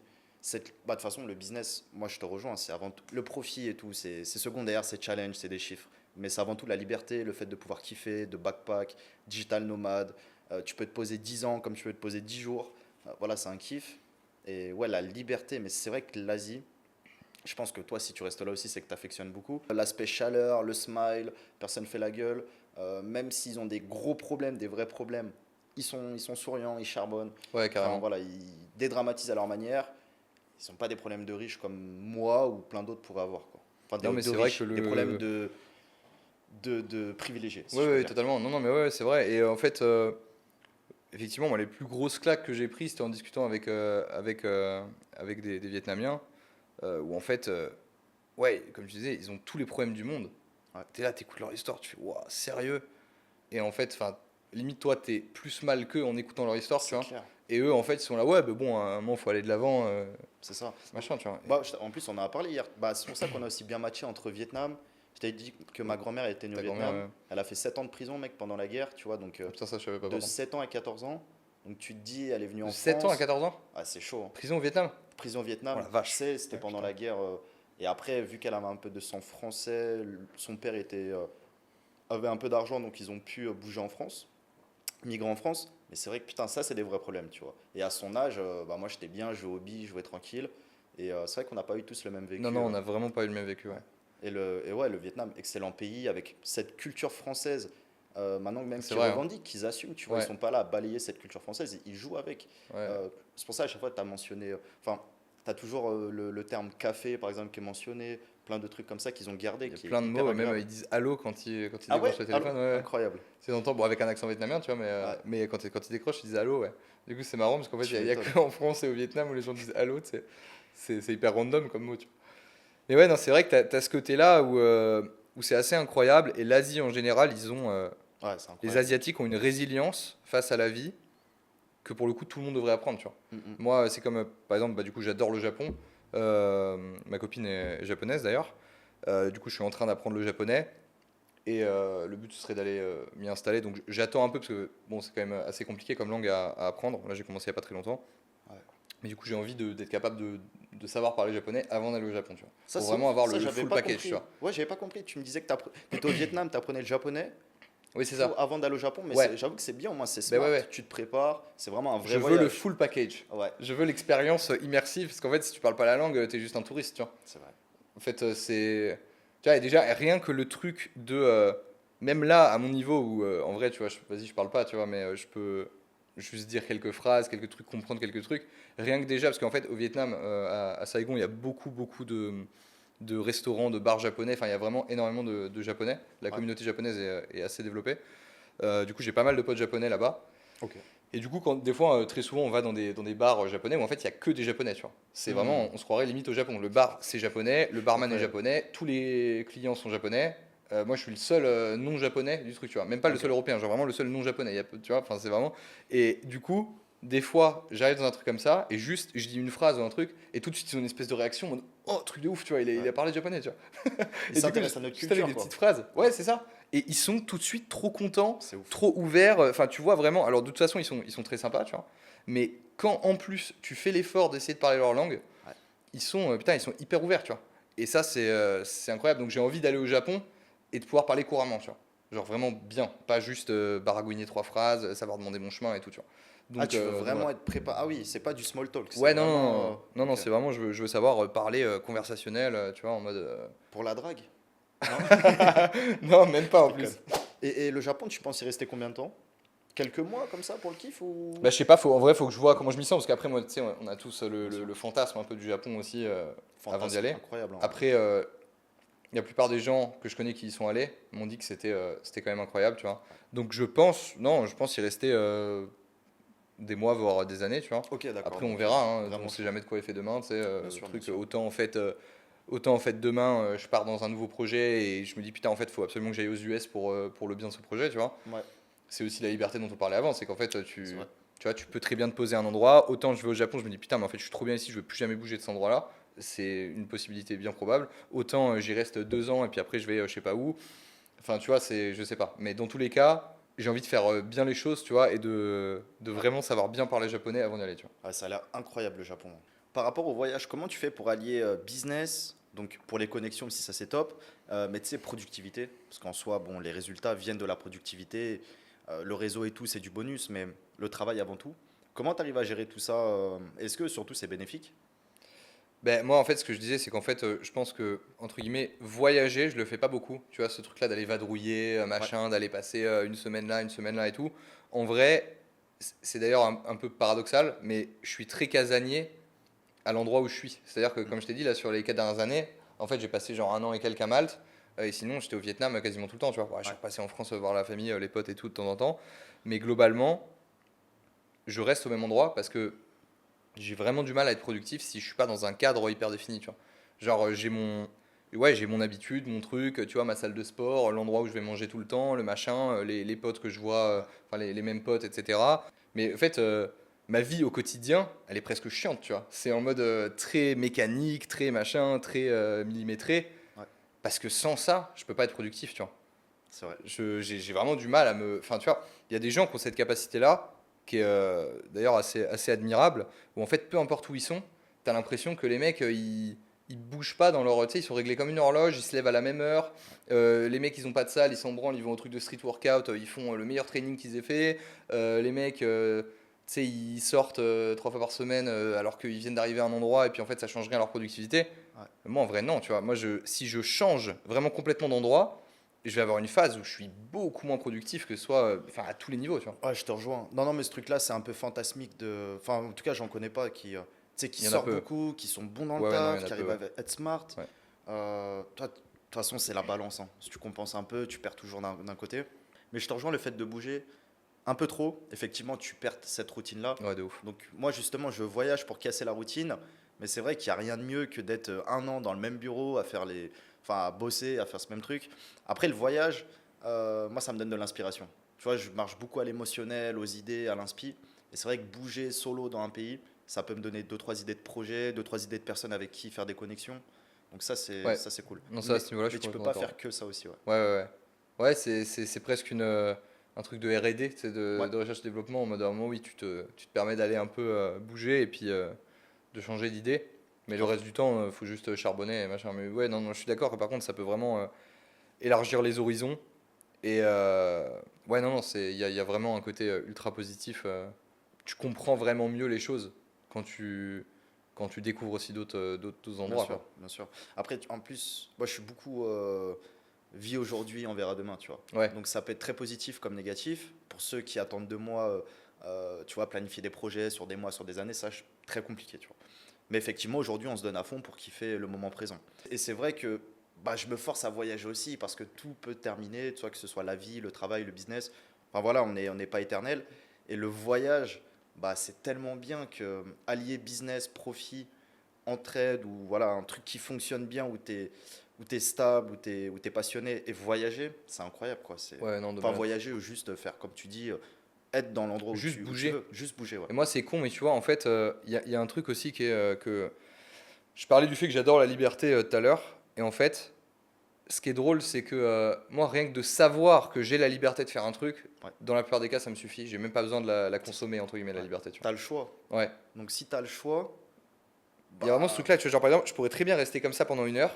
ouais, Par contre, si tu me mets des menottes, je vais devenir ouf, tu vois. c'est ça, ouais. Mais parce que là, je sais que je m'en fous, de toute façon, je peux bouger, j'y pense même pas, tu vois. Ouais. Et du coup, il y a un peu ce truc-là où en fait, tu vois, au Vietnam, je bouge quasiment pas. J'ai passé 99% de mon temps dans Saigon, dans le district 1, enfin vraiment dans la ville avec les tours et tout, tu vois. Bien sûr. Alors qu'il y a des endroits absolument magnifiques au Vietnam. Mais Parce que t'es pas de passage non plus. ouais, T'habites oui, là. voilà, mais il y a Donc ça tu aussi. t'en fous. Ouais. Ben, t'as pas d'urgence, t'as pas la C'est clair. scarcity, tu te dis ouais, je peux le faire quand je veux, tu vois. Si Vous on me Vienne, dit, ça attendra, hein. sinon, mais tu vois, si on me dit, ouais, demain, tu dois quitter le Vietnam, enfin, ou dans 2 semaines, tu vois, tu peux plus y revenir. Ouais, Ah, peut-être que là, du coup, je vais mettre une c'est ça, ouais. pression, mais putain, il faut que j'aille visiter tel truc et machin, tu vois. Mais Mhm. en fait, du coup, de savoir que tu peux le faire quand tu veux, bah, t'as pas la pression de devoir le faire maintenant, tu vois. Du coup, Ouais. t'es là en mode, bah, je le ferai plus tard. Et niveau taf, t'es plutôt comment? Team méditation, hypnose, douche froide? Ou plutôt ça se lève, ça respire, ça boit un verre d'eau et ça charbonne? Ou t'es modéré entre deux? Non, en fait, je pense que le côté méditation, douche froide et tout, c'est mieux dans tous les cas, Ouais, mais pour l'instant, je le fais pas. ok. Mais je pense que dans l'idéal, il faudrait que je le fasse. Genre, il faudrait que ce soit des trucs que je mette en place, parce que c'est quand même des trucs, tu vois, ça a été, je veux dire, enfin, méditation et tout, même douche froide. Enfin, le problème, c'est qu'après, ça a été un peu caricaturé et tout ça, mais fondamentalement, si tu regardes, il y a quand même pas mal de, même la data scientifique dessus, elle est quand même assez unanime. Bien sûr. Non, c'est le genre de truc dans l'idée. Si tu peux avoir une bonne routine, manger bien, aller au sport, te lever tôt, tu vois, je sais pas, ouais, prendre des douches froides, méditer, machin, je suis persuadé que c'est la clé, tu vois. Mais je pense que c'est aussi des trucs où tu as peut-être besoin d'un certain niveau de maturité, d'avancement dans ta vie. Bien sûr. Il y a un moment où c'est le moment, tu vois, je Ouais, pense. Bon, après, il faut aussi se forcer un peu des fois, tu vois. bien sûr. Mais là, comme ça, la manière dont j'envisage les choses, c'est que je me dis, quand je serai plus vieux, c'est sûr que je méditerai, tu vois. Je ferai peut-être même probablement des retraites méditatives, j'en Ouais. sais rien, tu vois, dans l'Himalaya. Ça fait un an, je dois le faire, la retraite spirituelle. Ouais, Ouais. ben, mais ça, c'est une dinguerie, tu Dans un vois. temple, ouais, ça a l'air une Les dinguerie. trucs, tu regardes toutes les retraites dans des temples, les trucs Vipassana, machin et tout, Vipassana, exactement, ouais. hyper vénère, mais je pense que ce que ça t'apporte, c'est un truc de fou, quoi. Ouais. Mais Je le pense que problème, c'est tu peux vraiment un pas truc de fou, fumer. tu C'est vois. moi, c'est ça qui. Je peux ne pas manger, je peux dormir sur une brique en bois si tu veux, y a pas de souci, mais je suis accro à la cigarette. Faut que Mais j'arrête, ouais. hein, mais on a tous nos Oui, addictions. tous nos démons, tous nos trucs. Bah ouais, non, totalement. Mais oui, c'est le but du truc, c'est de se débarrasser de Clairement, tout, tu de vois. tous les démons, ouais. Mais non, non, c'est vrai que tu as très bien dit, ça a été caricaturé, et moi le premier, tu vois, avec mon petit smile, quand je dis douche froide, relaxation, etc. Mais c'est vrai que ça peut paraître banal, mais nous, les humains, on aime bien la dopamine rapide. Et c'est vrai Ouais, que la carrément. Bah ouais. méditation sur des années, mec, ça doit avoir des Je pense que ça doit bénéfices être incroyables, vraiment tu une vois. dinguerie. Mais c'est comme le bise, faut tenir des années. La douche froide, moi, je sais pas, je pense que c'est dopamine rapide. Le sport, c'est des années. Ouais. Là, je me suis remis il y a 4 5 mois. Franchement, je suis grave bien. Même si j'ai un peu les yeux collés, c'est le matin. Mais franchement, le sport, incroyable. Euh, donc, ouais, toi, tu es cadré, mais tu attends le bon moment pour euh, mettre en place ces différents concepts. Bah, Tu je te suis forces sûr pas, qu'il quoi. faut le faire, mais pour l'instant, ouais, c'est pas ma priorité, tu vois. Mm. Peut-être que c'est une erreur, je sais pas, mais pour l'instant, je, T'en ressens pas le besoin. ouais, en fait, je me dis, tu vois, enfin, tu peux pas progresser sur tout en même temps, tu vois. Si tu essaies de tout faire à la fois, tu vas juste finir par péter un câble et plus rien faire, tu vois. C'est Donc, sûr. faut y aller, tu vois, progressivement. Mais déjà, tu vois, tu mets ouais, une routine après l'autre. Et puis voilà, et puis en fait, c'est un game de long terme, tu vois. Ouais. C'est un jeu de long terme où en fait, déjà, tu vois, tu disais là, tu t'es remis au sport. Bah, déjà, si tu fais que ça pendant genre, et vraiment, tu y vas toutes les semaines, plusieurs fois par semaine, Grave. tu vois, pendant 2 ans, bah là, c'est bon, c'est ancré vraiment À profondément au fond. fond de toi. C'est limite, ça a changé ton identité que je suis un mec qui va au sport. Et si tu vas pas au sport, tu te sens mal, tu vois. Mm, mm. Et au bout de 1 ou 2 ans ou 3 ans à faire ça tout le temps, c'est bon, c'est toi, c'est ton identité presque. Tu vois. Ouais.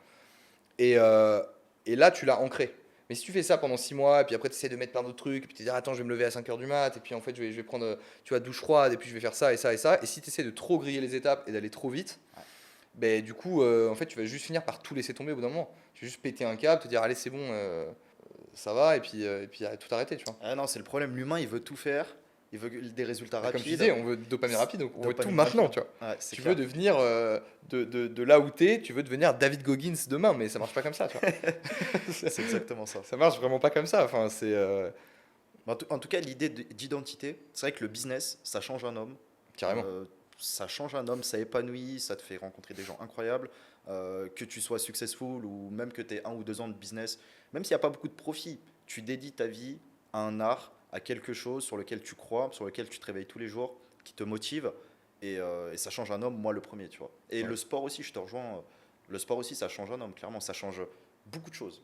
Tu peux Ouais. passer bon, la dépression, ça peut être temporaire, mais tu peux passer de très triste, de pas épanoui à quelqu'un de super heureux juste en allant à la salle tous les jours, quoi. Carrément. Non, mais C'est ouais, ouf. c'est ouf. Le corps humain, il est bien fait, tu vois. C'est un truc de ouf. Et Ouais. tu vois, et c'est marrant parce que nous, là, maintenant qu'on est dans ces milieux entrepreneuriaux et tout ça, et que en fait, tous les gens qu'on rencontre sont dans le délire entrepreneur, développement personnel et tout, Ouais, en fait, tout le monde se met au sport, tout le monde machin. Enfin, je veux c'est dire, ouf. c'est très rare de rencontrer un mec qui est dans le biz, qui va pas du tout à la salle, qui s'en fout, qui fait rien, qui fait aucun effort là-dessus, tu vois. Alors que par contre, tu prends les gens normaux, tu vois, tu prends, je sais pas, les potes de nos parents, nos potes, les parents de nos potes, machin, enfin, Mm, mm. je veux dire, de l'époque lycée et tout ça, tu regardes la plupart des gens, ils vont pas au sport, tu vois, du Ouais, tout. Ou alors ils vont, tu sais, à la salle une fois par semaine, quoi. 1 heure, tu vois. ouais. Et la majorité des gens, enfin, je veux dire, quand tu regardes les gens en France, métro boulot dodo, etc., sans faire de caricature, Non, non, bien machin, tu sûr, vois, bien sûr. mais dans l'idée, C'est dans la les faits. norme, c'est de pas faire de sport, tu vois. Mm, mm. Et enfin, c'est un truc de ouf, tu vois. En Ouais, vrai, c'est un truc de ouf. Parce que pour nous, ça nous paraît inconcevable. C'est-à-dire que même si demain, tu tombes dans un truc où tu repars dans une période de merde, où en fait, tu arrêtes d'aller à la salle et tout, en fait, tu vas culpabiliser, tu vas savoir que c'est pas normal. c'est Tu vas clair. savoir que c'est l'État qui est pas normal. Tu vas te dire, putain, je fais de la merde, ça fait 3 semaines que je suis pas allé au sport, faut que je me bouge et que j'y aille, tu vois. Ouais, Mais ça, tu culpabilises. Donc ça veut dire que tu c'est as bien bon, c'est conscience bon. quand même que l'état normal, c'est de faire du sport, c'est de machin. Ce qui est même pas le cas de la plupart des gens, tu vois. Ouais. Non, c'est vrai que les mauvaises habitudes, elles s'installent sur des mois, voire des années. Et quand tu as ce truc-là bah, effectivement, tu as un bon travail, mais si tu fais 1 heure de caisse pour y aller, 1 heure de caisse le retour, tu as la flemme d'aller au Ouais, sport, de tu as la ouf. flemme de manger un bon truc, c'est plus facile de boire une bière. Moi, le premier, hein, hier. Euh, Hier. voilà. Mais j'étais allé à la salle, donc ça va. Mais c'est vrai que les mauvaises habitudes s'installent très rapidement. Et putain, sur le long terme, c'est dur de s'en débarrasser. Et exemple concret, la cigarette, tu vois. Ouais, Mais ouais, non, effectivement, on ne peut pas tout changer d'un coup, mais étape par étape, créer un business, faire du sport, se lever tôt. Moi, le fait de me lever tôt, ça change tout. Si je me lève à 9 ou 10 heures, franchement, ma journée, c'est pas la même que quand je me lève à 7 heures, tu vois. À 6 ouais, 7 heures, non, c'est c'est vrai. pas C'est la vrai. même du tout. À C'est 2 heures d'écart, hein, c'est incroyable. ouais. Pas du tout pareil. Et pas la même satisfaction quand tu dors, quoi. Enfin, avant Mais de complètement, mais t'endormir. il y a un truc de ouf avec le fait de se lever quasiment en même temps que le soleil, tu sais. Genre de, tu vois, tu te lèves, Tu sais, la luminosité, rien que la luminosité, c'est pas la même, tu Bien vois. sûr. Même la ville, tu sais, si jamais tu as beaucoup de trafic ou quoi, Ouais. l'air est pas du tout autant pollué à 6 heures qu'à 10 heures, tu vois. Donc tu as ça, la qualité de l'air, le type de luminosité, tu sais, qui est vachement plus, je sais pas, feutré le matin, tu vois, genre beaucoup plus, tu sais, qui brille, entre guillemets, enfin, glowy, genre, tu vois. Ouais, ouais, Ce carrément. côté un peu presque épais, tu vois, une espèce de jaune un peu épais, machin et tout, où tu te lèves et tu fais, ah putain, une bonne journée qui démarre. T'es bien, C'est t'es pas la même parmi chose les que de se lever premiers. quand le soleil il est au zénith déjà, tu sais. C'est ça, ouais. En plus, t'es en avance. Ouais. C'est intéressant d'être en avance, de dire, voilà, je vais pouvoir bosser peut-être 1 ou 2 heures de plus, je vais prendre de l'avance. Voilà, c'est. Moi, je sais pas, c'est Non, un c'est vrai, kiff hein. en tout cas, ouais. Non, mais de ouf. Su- Psychologiquement, c'est vrai que c'est totalement différent, quoi. Mm, mm. Puis si tu te lèves à 6 heures, allez, tu commences à bosser à 7 heures, tu vois. Ouais, Euh, ben, au final, à 11 heures, tu as déjà fait 4 heures de taf, tu vois. Tu as clairement, l'impression d'avoir déjà fait une journée en termes de productivité, c'est clair. alors qu'en fait, putain, il est même pas midi, quoi, tu vois. Mm, mm. C'est Donc, clair qu'après la digestion, déjà, c'est compliqué. Euh, ouais, oui, Quand tu ça fait un manges coup de bien barre, le ouais. midi et tout, c'est compliqué d'être productif Ouais, l'après-midi, hein. ouais. Clairement, moi personnellement, tout se joue le matin. Enfin, on en parlait un petit peu hier Ouais. aussi, mais c'est clair que plus tu te lèves tôt, tu fais tes 4-5 heures le matin. En 4-5 heures, tu peux faire l'équivalent d'une journée de taf. Et Ouais. après, l'après-midi, des calls, des tâches voilà, plus secondaires. Mais t'as essayé de pas manger le midi, si ça te crache vraiment de malade comme ça? Euh, T'as pas essayé, genre, tu sais, le jeûne intermittent, machin, où tu bouffes qu'une fois, tu fais un gros repas à la fin de la journée, tu vas vers 18 heures? Après, moi, j'aime bien manger. Donc, c'est Ouais, vrai que c'est non, mais moi compliqué. aussi, mais moi aussi en plus, C'est compliqué. en fait, enfin moi, alors, c'est ce que je fais en ce moment. J'ai commencé comme assez naturellement en fait il y a 2 semaines. Au début, j'avais juste que je mange de base, je mange pas le matin, tu vois. Mais j'ai juste commencé à repousser un peu le Le repas du midi, repas, tu ouais. vois. Et jusqu'au moment où en fait j'étais là, en fait les deux sont tellement rapprochés que vas-y, tu sais, je prends le milieu et j'en fais un gros, tu vois. Bien sûr. Et en fait, tu t'y fais quand même relativement vite. Alors après, je suis pas hyper strict là-dedans, c'est-à-dire qu'il y a des fois, il y a des jours, tu as plus faim que d'autres, tu sais. Ouais. Des jours, tu sens que vas-y, tu t'en fous, t'as pas besoin de manger. Et il y a des jours où tu sens que tu as la méga dalle, bon, dans ce cas-là, je m'en fous, je vais manger le midi, tu vois. Mais en Mhm. fait, quasiment 2 jours sur 3, en fait, je mange même plus le midi et c'est pas du tout une contrainte en soi, tu vois. Et Je tourne apparemment, qu'au le café le jeûne. matin. Ouais, café, ouais. Et franchement, plus c'est le café, il y a un côté quand même où ça te noue un peu l'estomac. Ouais. Genre, tu sais, c'est difficile de manger juste après un café. Tu sais, ça te verrouille un Non, peu c'est un le coupe-faim bide, tu vois. grave, hein. Ouais, Café, clope, coupe-faim, les deux. café club. Ouais, bon conseil Attends, ça. frère, non, non, je retire. Non, mais c'est pas grave, c'est drôle en vrai. Ouais. Non, non, c'est vrai que le café, sacré coupe-faim, ouais. Mais le jeûne intermittent, j'en ai vu pas mal de bénéfices Ouais, sur les il y en a beaucoup réseaux. Après, apparemment, ouais. je sais pas s'il y a des bonnes pratiques ou autres. Je sais pas, je pense que c'est vraiment ça ce genre de truc, gros. T'as tellement d'études qui disent un truc et d'autres études qui disent un autre truc. C'est dur d'avoir un consensus dans ces trucs-là, hein. C'est comme l'éternel débat, tu sais, vegan versus diète carnivore à Bien l'extrême, sûr. ou keto, ou paléo, ou je sais pas quoi. En vrai, je pense que c'est le genre de truc où t'as tellement. Déjà, souvent, faut voir qui finance les recherches, parce que déjà, tu vas pas publier, si toi, tu es un institut qui a des intérêts avec telle ou telle diète, tu vas pas publier des résultats qui vont contre tes intérêts, tu vois. Ouais, Donc déjà, il y a ça. bien sûr. C'est qu'en fait, dès que tu as des intérêts, c'est difficile de savoir en fait les études. C'est-à-dire que le protocole scientifique peut être parfaitement respecté, mais le cadre dans lequel c'est fait que, en fait, si la méthode scientifique est respectée, mais que je ne publie que les résultats qui vont dans mon sens, c'est Ouais, malhonnête, tu vois. bien sûr, bien Donc en sûr. fait, indirectement, la méthode scientifique est pas respectée. Parce que les gens ne la respectent pas, en fait, tu vois. Donc, dans ce cas-là, je pense que c'est très très dur d'avoir des consensus. Tu regardes, tu as, je sais pas combien d'experts, tu vois, tous plus experts les uns que les autres, qui se contredisent. Ah ouais. Dans 15 vidéos, tu peux trouver un expert qui va dire un truc, un autre expert qui est aussi expert qui va dire l'inverse total. Donc je pense qu'en vrai, il faut juste pas écouter ces trucs-là. Ouais. Il y a des principes de base qui est que en vrai, en faisant quelques recherches assez naturellement, tu sais les aliments qui sont bons pour toi, tu vois. Il y a un moment, je veux dire, t'as pas besoin d'être bac plus 10 en Non, non, nutrition c'est sûr. pour savoir que bouffer McDo, c'est pas bien et Mhm. que manger des légumes bio, c'est mieux, tu vois. C'est clair. Des trucs le moins transformés possible, tu vois, qui sortent le plus de la terre, machin, truc comme ça. Bon, il n'y a pas besoin d'être Einstein pour savoir ça, tu vois. Et à partir de là, teste, tu vois. Fais des trucs, pareil, si tu veux tester des trucs vegan et tout, pourquoi pas, tu vas vite voir. Tu testes pendant un mois ou deux, tu vas voir ton niveau d'énergie, tu vas voir. Tu vois, moi je pense qu'il faut être ouvert un peu à tout, il faut faire ces expérimentations. Euh, En fait, le problème, ouais, c'est les idées voilà. reçues. Ça, c'est fréquent, hein. Je pense, même nous, inconsciemment, ça peut arriver, mais d'avoir des idées reçues, d'avoir des idées sur des trucs que tu n'as pas testé, tu vois. Ouais, de ouf. Et les jeunes, franchement, ça me tente bien, surtout quand tu travailles, quand tu es très matinal, enfin, un peu comme Ouais. moi. Je pense que c'est le bon format, ouais. ça peut être le bonbon. Bah en vrai, tu testes et puis tu vas vite voir. Enfin, franchement, en vrai, tu te forces à tester pendant au moins 30 jours minimum parce que sinon, c'est pas méga. Tu sais, des fois, c'est pas méga significatif. Genre, tu as besoin au moins de 15 jours, 3 Ouais, semaines pour que ton corps il s'habitue à un nouveau truc. Parce que des fois, en fait, tu peux être moins bien pendant le moment où tu fais la transition. Par exemple, tu fais une nouvelle diète. Tu vas avoir des fois 2 ou 3 semaines où tu vas pas te sentir au top parce que ton corps il a besoin de, je sais pas, tu vois, de changer de mode de ouais. fonctionnement, de passer sur un nouveau truc, de s'adapter au truc. Et une fois que tu as ça, c'est ouf, tu vois. Mm, mm. Et tu as autant d'histoires de mecs. Alors je sais pas si tu as autant d'histoires parce que tu en as un qui est plus à la mode que l'autre, mais tu as des histoires, tu peux trouver des histoires à gauche, à droite, en mode un mec qui est passé sur une diète full vegan, ah, ça a transformé sa vie. Et Ok. à l'inverse, un gars, il est passé sur un truc full vegan et ça lui a ruiné sa santé momentanément, tu vois. Genre en mode il avait plus d'énergie et tout, et vice versa. T'as des mecs qui sont passés sur des diètes pures carnivores où les mecs bouffent que du bœuf saignant Ouais, matin, ouais. midi et soir, tu vois. En Et mode t'en as, ça leur a régime. pas réussi du tout, et t'en as d'autres, ça leur a soigné leur maladie de Crohn, c'est limite. Enfin, donc Ouais. t'as de tout. Moi je pense qu'il faut vraiment juste essayer, écouter ton corps, d'où l'intérêt de la méditation aussi, parce que plus tu médites, Ouais. plus après t'es capable de sonder ton propre corps et de voir si ça va ou ça va pas, tu vois. Et je pense qu'il y a que comme ça, il y a que par l'expérimentation que tu arrives au bout d'un moment à ta vérité. Ouais. Parce qu'au final, ce qui est vrai pour ton corps est pas forcément vrai pour celui d'un autre. Aussi, ouais. Tu vois, enfin, c'est quand même Là, c'est des pareil dans le machines biz. plutôt complexes. Pour faire Ouais, un parallèle, totalement, carrément. bah, moi, j'essaye de le moins possible, en tout cas, me prononcer sur des choses que je n'ai pas testées. Ouais, pareil. Sinon, c'est. Parce que c'est facile hein, d'écouter un ou deux propos. C'est pour ça que d'ailleurs, même les vidéos, je regarde jamais, à part mes vidéos. Quitte à des fois deux, trois notions que j'ai laissé passer, deux, trois concepts, mais c'est rare quand même. Mais au moins, c'est que mes idées à moi, c'est que Ouais, mes tests à moi. ouais. Donc, parce que c'est facile après de parler de tout et de rien, mais si ça vient d'expérimentation de d'autres personnes, bon, c'est pas. Non, mais de ouf. Ouais, Ça me fait non, pas après, kiffer, ouais. c'est. Puis c'est comme ça que tu as des légendes urbaines qui Oui, naissent aussi, ouais. aussi, quoi. C'est qu'en fait, Clairement. personne n'expérimente jamais rien et tout le monde répète la même merde. Et à la fin, t'as un truc que tout le monde pense vrai alors qu'en fait, de base, ça a jamais eu lieu, quoi. C'est clair. Donc, non, non, je te rejoins complètement là-dessus, ouais.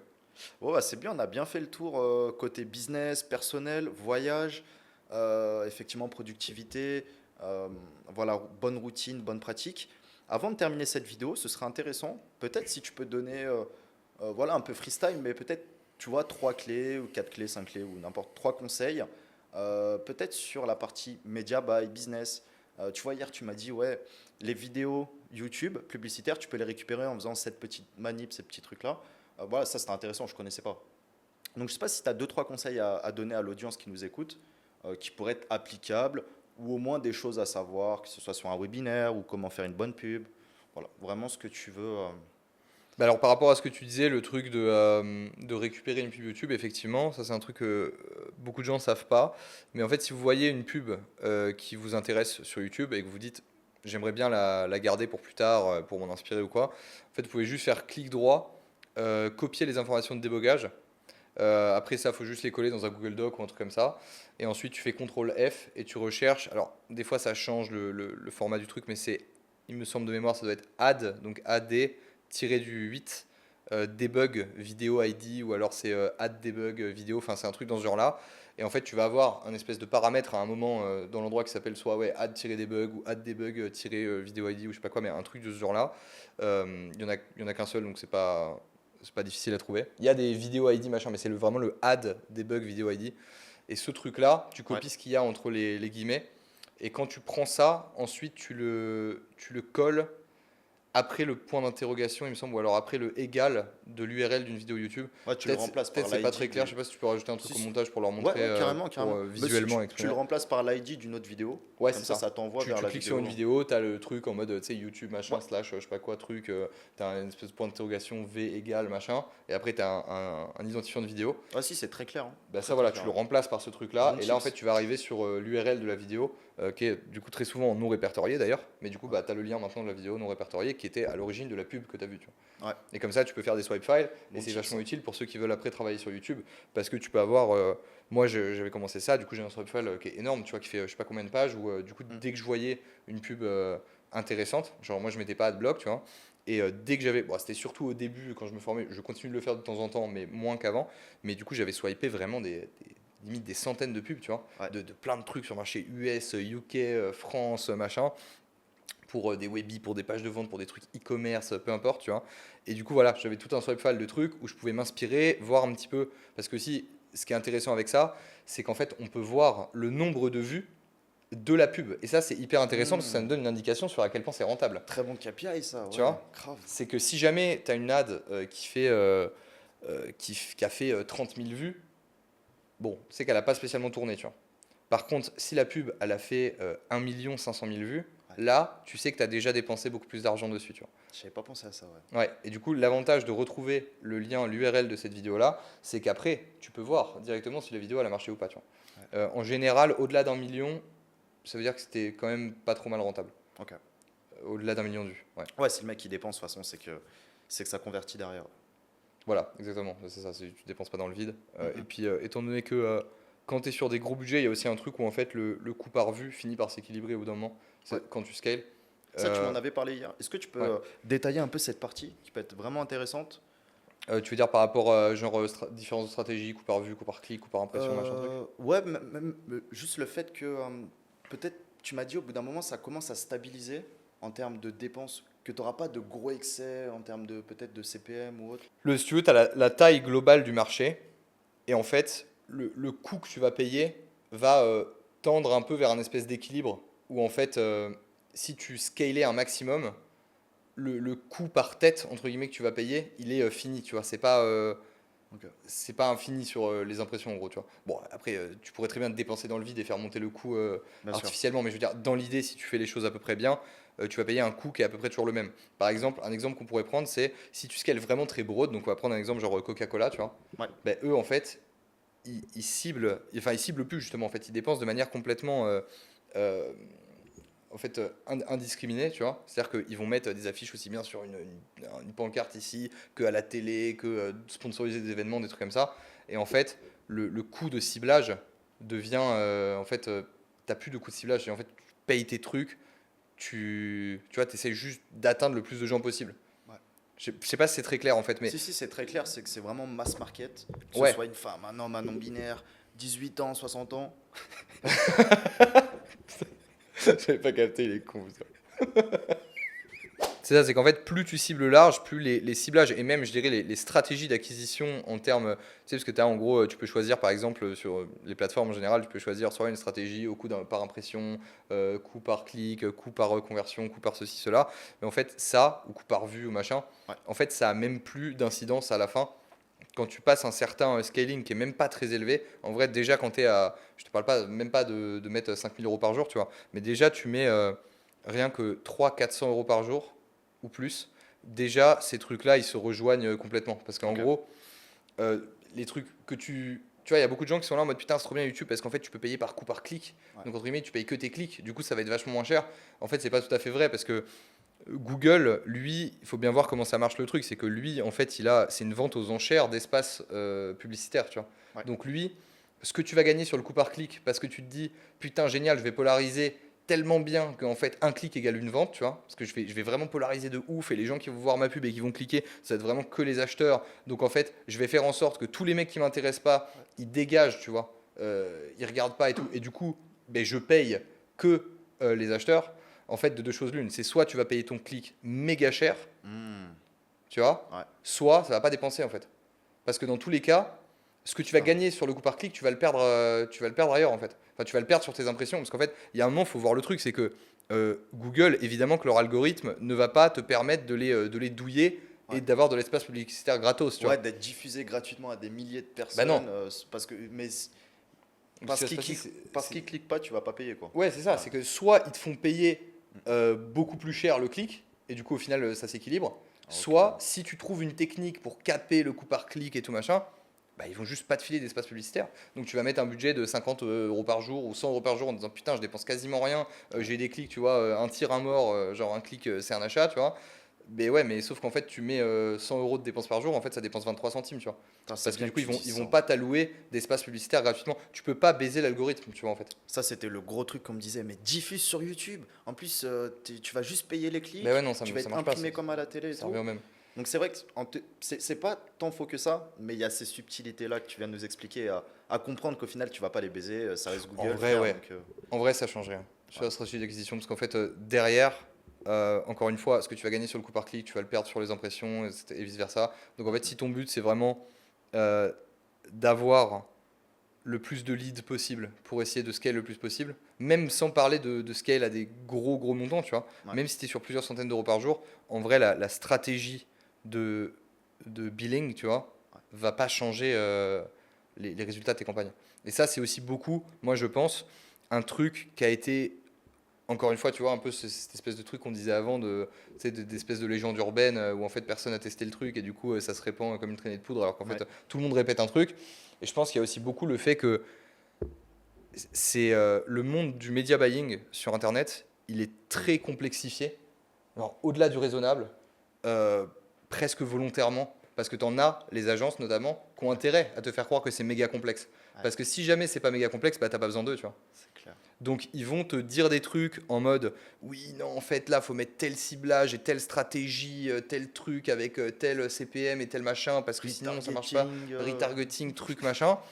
Et en fait, dans énormément de cas, ça sert à rien, tu vois. Et ils surcomplexifient le truc. Ils vont dire oui, faut que tu sépares tes audiences, machin, que tu fasses une campagne avec telle et telle audience, audience sur le marché, Ouais, audience machin, exact. audience similaire, audience truc, audience machin. Tu sépares, surtout, faut les mettre par groupe de taille et tout.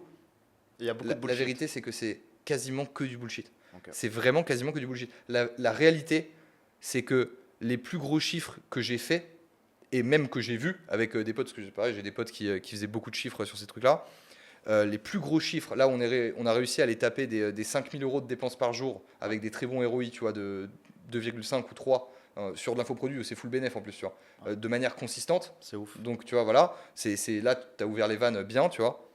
La vérité, c'est que sur les réglages, c'était maximiser les conversions, audience broad, let's go, tu vois. Ok. C'est tout, tu vois. Genre, il n'y avait rien en fait. Il n'y avait pas de. On n'a pas fait de ouais, nani, nana. Et la vérité, c'est que j'ai travaillé avec des gars qui étaient censés être des experts Google Ads et tout machin, Dans des hyper agences, techniques. des Ouais, trucs ouais, comme ça. ouais, on travaillait avec plusieurs agences et tout. Et la vérité, c'est qu'ils n'ont jamais réussi Putain. à faire descendre le coût par lead. Ça, c'est la vérité du terrain, c'est ça. C'est qu'en fait, moi, quand j'apprenais au début, je me suis dit, bah, attends, je vais tester et tout. J'ai même eu j'ai été dans des programmes de trucs Google Ads où tu sais, ils prennent 10 mecs, enfin 10 entre guillemets start-up ou agences ou peu Ouais. importe, qui ont du potentiel pour les accompagner, vraiment les aider à croître et tout ça. Où tu as du coup des agents dédiés qui sont là pour vraiment t'aider, machin et tout, te dire ouais, en fait, il faut optimiser comme ça et tout. Donc moi, au début, je jouais le jeu, tu vois. J'étais assez nouveau dans ce monde-là, au tout début, tu vois. J'étais là en mode ok, bon, bah, je vais faire ce qu'ils me disent, tu vois. Ouais. Et la vérité, c'est que ça change rien, quoi, tu vois. Les C'est mecs sont vraiment là en mode ouais, attends, t'as mélangé les audiences sur le marché et les audiences par intérêt, tu vois, mais tu fais n'importe quoi, en Oh fait, la faut les honte. séparer parce que c'est pas la même taille. Les mecs s'inventent une théorie, tu vois. Ah. Les mecs s'inventent un folklore théorique qui, en fait, dans la pratique, change rien, tu vois. Ouais, masturbation intellectuelle. Exactement. Mais franchement, c'est très très bien que tu dises les termes comme ça, parce que je pense que dans tous les métiers où tu as une expertise, tu as ce problème-là. Ouais. Où au final, tu as les 80 voire 90% qui font le socle, qui font les résultats, et tu as les 10% de branlette, tu vois. Non, mais vraiment. Et dans tous les métiers, c'est ça. Enfin, je pense, tu vois. Ouais, je pense aussi, ouais. Et c'est vrai que plus tu as de recul, plus tu es expert, plus tu sais finalement quels sont les vrais piliers, les vrais indispensables, et qu'est-ce qui est secondaire. Ouais. Donc voilà, s'il faut start un projet, ben, on va pas prendre une semaine, on va faire en un jour. Mais Et on même va en se SEO, je suis sûr que des trucs comme Bien SEMrush, sûr, tu bien vois. sûr. En Ouais. fait, tu as des tutos, des mecs qui t'expliquent tous les trucs de SEMrush. Je suis sûr que tu utilises 5% des Complètement, ouais, outils SEMrush, en complètement. fait, tu vois. Moi, j'ai fait plein de vidéos et c'est toujours les mêmes fonctionnalités, c'est toujours les mêmes. Bah ouais. Après, c'est plus l'analyse derrière qui change, mais tout le reste, tu vois, j'utilise pas. Et Oui, c'est la partie interprétation, après comment ouais, tu interprètes les trucs, analyse, etc. interprétation, Mais la partie technique, en fait, elle est bien moindre que ce que bien sûr. beaucoup de gens veulent dire. Mais parce que, comme on disait, en fait, ils ont un intérêt tout simple à te faire croire que c'est hyper complexe, parce que comme ça, tu as besoin d'eux, tu vois. Ouais, ouais. C'est genre, achète mes services, prends mes trucs et tout. Alors qu'en vrai, C'est vrai que quand tu connais pas, ça peut paraître du chinois. De Même ouf. moi qui connais pas, tu vois, j'avais spam peut-être 10-15K, on avait fait des tests en 2022 sur YouTube. Bon, c'était pas très concluant, donc on est revenu en organique. Mais même moi qui connais pas, c'est chinois. Donc j'avais cherché, bon, au final je bossais avec un pote, mais on allait chercher des agences, on allait chercher pas mal de choses. Et même moi qui est bon dans le SEO, qui a cette technique ou autre, bah voilà, il aurait pu m'endormir un petit peu avec des termes ouais, totalement. d'audience, de trucs. Bon, vas-y frère, dis-moi, fais-moi un devis là, parce que et alors que si effectivement j'avais creusé un petit peu plus, j'aurais pu le faire moi-même et vraiment trouver un gars solide, etc. quoi. Non, mais C'est de clair. ouf. Et tu vois qu'en fait, moi je sais que. Parce qu'il y a du coup certains clients que j'avais en consulting qui du coup après travaillaient avec des agences pour gérer un peu la partie implémentationnelle de leur pub, tu vois. Ouais. Moi, je les conseillais vraiment sur la direction générale, marketing, nanana, Ok. tu vois, que ce soit sur les pubs ou sur les funnels derrière ou quoi. Et en fait, du coup, j'avais accès au compte, donc je voyais ce que les agences ça faisaient, tu vois. Et plus d'une fois, hein. Ouais. Et je regardais le truc, je faisais, C'est mais ouf. qu'est-ce que vous branlez, quoi, tu vois. Et en fait, ils font vraiment, ils te mettent des campagnes avec des noms de ouf, tu vois, genre, je sais pas, tu sais, le nom de l'audience, slash, machin, audience truc, tiré, un espèce de code, enfin vraiment, les mecs complexifient le truc à mort pour que tu te dises, ah ouais, ils font du bon taf, tu vois. Ouais. Sauf que, bah, en fait, quand tu connais, tu vois que c'est du blaire complet, en fait. Les mecs, ils font n'importe quoi, tu vois, pour la plupart. En fait, t'as beaucoup d'agences, après t'as des agences qui travaillent très bien, mais Bien sûr, c'est là pas la majorité, hein. on La parle du majorité, négatif. c'est Ouais. vraiment un business model où c'est, En ouais, plus, on t'endort, ouais. on te vend des trucs, on te fait croire que c'est bien plus complexe que ça l'est pour te dire non, non, mais t'inquiète, écoute, c'est moi l'expert, tu m'écoutes, tu vois. Alors qu'en fait, la valeur, elle est très souvent pas du tout dans l'information, en fait. Elle est, enfin, ou dans l'implémentation pure. Elle est très souvent Dans l'interprétation des dans un data, non? truc. Ouais. Ben ouais, mais alors surtout dans l'interprétation du marché. Très souvent, c'est en Ok. fait, tu vas avoir un insight parce que toi, tu as de l'expérience sur un truc, tu vois. Par exemple, déjà en pub, en vrai, sur quasiment toutes les régies, 99%, c'est vraiment pour pas dire 100%, tu vois, du travail, c'est un travail publicitaire, mais vraiment purement marketing de conception, Ouais. d'argumentaire ou visuel si jamais tu vas vendre un produit que tu dois mettre en scène, tu vois, avec des lumières, des trucs machin. Euh, donc c'est un travail qui est purement de représentation, Ok. tu vois, que ce soit, encore une fois, ouais, visuel ou du coup, c'était dans l'infoproduit, ça va plutôt être sur les mots employés, tu vois, sur la sémantique, etc. Mais c'est vraiment un positionnement marketing, c'est pas un truc de réglage en fait. Ouais.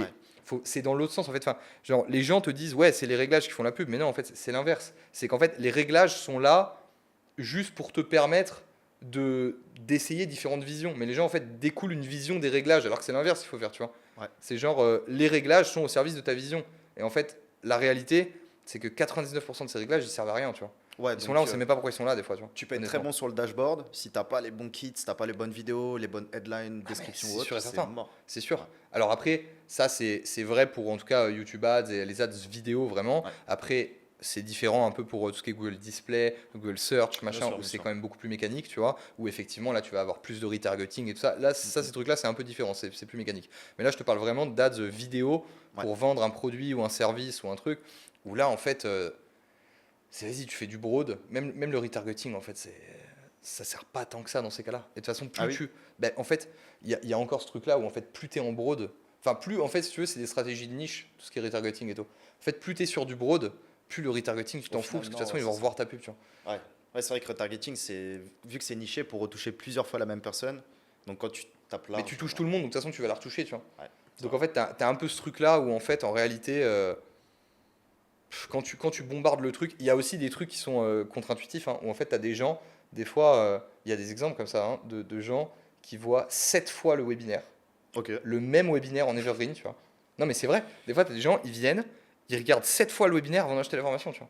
Ouais. À 2 mois ou 3 mois d'intervalle, tu vois. Pour faire leurs recherches, pour récupérer les tips du webinaire. Je sais même pas. Non, je sais même pas. Ok. Non, parce que, enfin, c'est. Non, je saurais pas te dire, tu vois, ça me paraît beaucoup quand même de regarder 7 Ouais. fois le Webi, et la septième fois, ils se disent, ah, la formation, C'est je la ouf. prends, tu vois.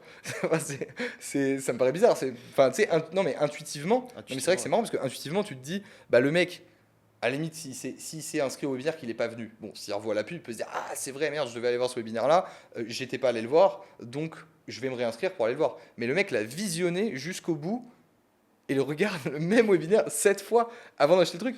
Ça paraît hyper contre-intuitif parce que tu dis, bah, soit j'ai vu le webi, j'ai pas acheté, j'achèterai jamais le produit, soit Mhm. j'ai pas vu le webi et éventuellement je vais me réinscrire jusqu'à ce que j'y aille, tu vois. Mais tu te dis pas que, en fait, il y a des gens qui vont regarder plusieurs fois le truc et acheter. Et en fait, si. Ok. Et c'est enfin, c'est assez étonnant. On avait même eu le cas de gens qui ont acheté plusieurs fois la même formation, tu vois, à l'issue du Plusieurs même fois? webinaire. Ah Bon, oui. alors dans ces cas-là, on rembourse, tu vois. Ouais, bien sûr. Mais c'est quand même. Enfin, tu vois, il y a des gens, ils font pas gaffe, ils s'en foutent, quoi, tu vois. Ouais. Ils sont là, ils regardent les trucs, ah tiens, ça me convainc ce webinaire ou cet argumentaire. Ça aurait été peut-être pareil avec une page de vente ou une vaisselle, hein, c'est pas typique au webinaire. Mais tu as des gens, ils vont voir plusieurs fois le même truc, C'est ils ouf. vont racheter 2 fois la même formation à l'issue du même webinaire. Ok. Donc dans ce cas-là, ouais, bon bah oui, dans ce cas-là, tu le rembourses, tu vois, mais Bien sûr, bien ça sûr. dénote quand même à quel point, en fait, les gens s'en foutent, quoi. Et en fait, ils sont pas du tout aussi attentifs que ce que tu penses qu'ils vont être, tu vois. Ouais, ouais, ouais. Non, c'est vrai que des fois, j'ai fait des webinars où t'avais pas trop t'avais pas trop de réponses aux questions. Tu vois, ça dépendait de mon état, si j'étais fatigué ou si j'avais full énergie. Ouais, C'est vrai que ça, ça on joue en beaucoup parlait ça. hier aussi, ouais. Mais dans tous les cas, tu es sûr qu'il y a une majorité silencieuse qui t'écoute, qui vont pas forcément poser des questions. Et même des fois où t'as pas trop de réactions, ben, tu peux avoir de très très bonnes surprises. Ouais, C'est vrai, des gens qui sont pas là pour poser des questions, voilà, ils ont les fonds, ils sont convaincus, oui, non, ils achètent, oui, non, quoi. là, totalement. Ouais. Alors les amis, c'était très complet, pas mal de tips, pas mal d'aspects personnels, on a parlé expatriation, on a parlé business, on a parlé productivité, donc hyper lourd, franchement j'ai kiffé. Pablo, où on peut te contacter si voilà, quelqu'un est intéressé par tes services, par ton expertise, par du coaching ou a juste quelques questions? Par email, du coup, tu pourras le mettre éventuellement, Ouais, dans la je sais pas description où, comme ouais, d'hab. ouais, dans la description ou sur la vidéo, au truc. Ouais, ça roule. Ouais, ouais, du coup, par mail. Là, de toute façon, je vais lancer du coup un pôle vraiment consulting où du coup, il y aura un site web, un truc, parce que là, Ouais, pour l'instant, c'est plus en off, tu vois, par contact, par bouche à oreille, truc. Mais là, du coup, on va créer un truc plus, un site, quoi. ok. Un truc Ouais, bien vraiment sûr, une site vraie. vitrine, c'est- un vrai truc avec sûrement même peut-être de l'acquisition vers le site, truc. Donc voilà, institutionnaliser un peu Bien le truc, sûr. officialiser Ça- C'est vrai le que toi, truc. tu bossais avec des gros gars, mais tu étais plus en off. Ben Donc, tu ouais, n'avais pas ouais, forcément c'est cette ça. vitrine, ce branding C'était que. vraiment plus par bouche à oreille où en Ouais, fait du coup euh, je bossais avec ouais, un gars qui faisait beaucoup de chiffres, où on bossait ensemble pendant longtemps, on ouais. mettait plein de trucs en place.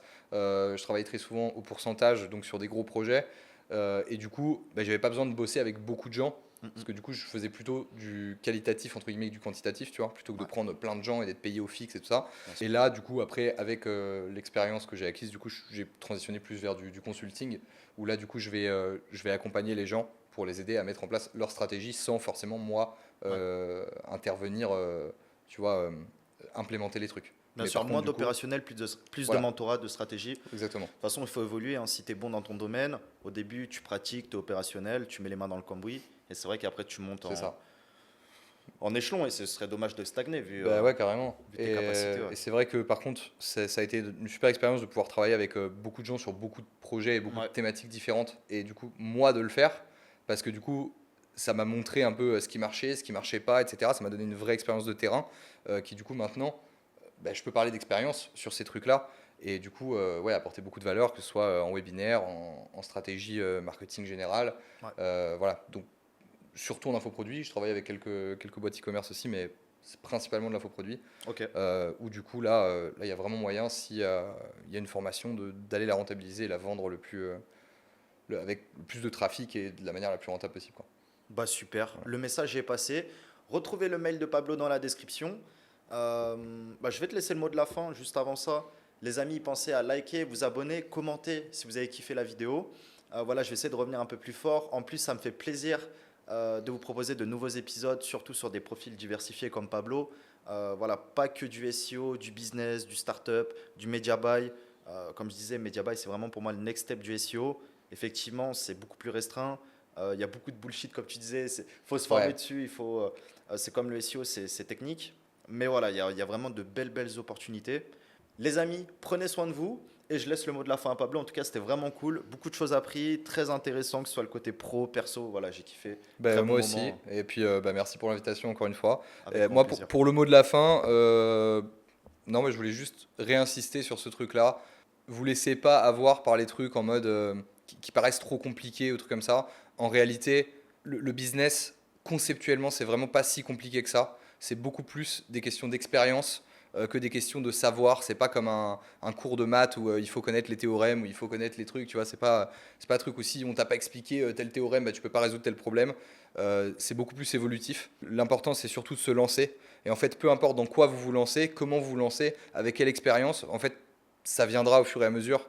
Et vous allez découvrir en fait que il y a énormément de concepts et de trucs qui sont complètement survendus. Ouais, Et en fait c'est vraiment l'expérience le plus important. Lancez-vous dans un truc, choisissez un seul truc et poncez-le à fond jusqu'à ce que vous ayez l'expérience sur ce truc-là pour après en dégager une compréhension. Et puis voilà. Et même si ça marche pas tout de suite, switchez pas vers autre chose parce que sinon bien sûr. t'arrives jamais à rien, tu vois. Si tu fais un truc, puis un autre, puis un machin, et puis Ouais, tu sautes en mode objet brillant et tout, et puis en fait tu vas jamais au bout des choses. Du coup tu restes en surface et du coup, c'est comme ça qu'après, tu galères et tu te dis putain, il n'y a rien qui marche. En fait, ouais, faut juste prendre un truc, y aller à fond et s'écouter soi-même aussi beaucoup. Ouais. Plus que du coup, des conseils au hasard. Les amis, retenez, lancez-vous et devenez le meilleur de vous-même dans votre métier. Merci Pablo, c'était cool. Salut À mec, très vite. merci. Ciao, prends soin de toi. Ciao tout le monde.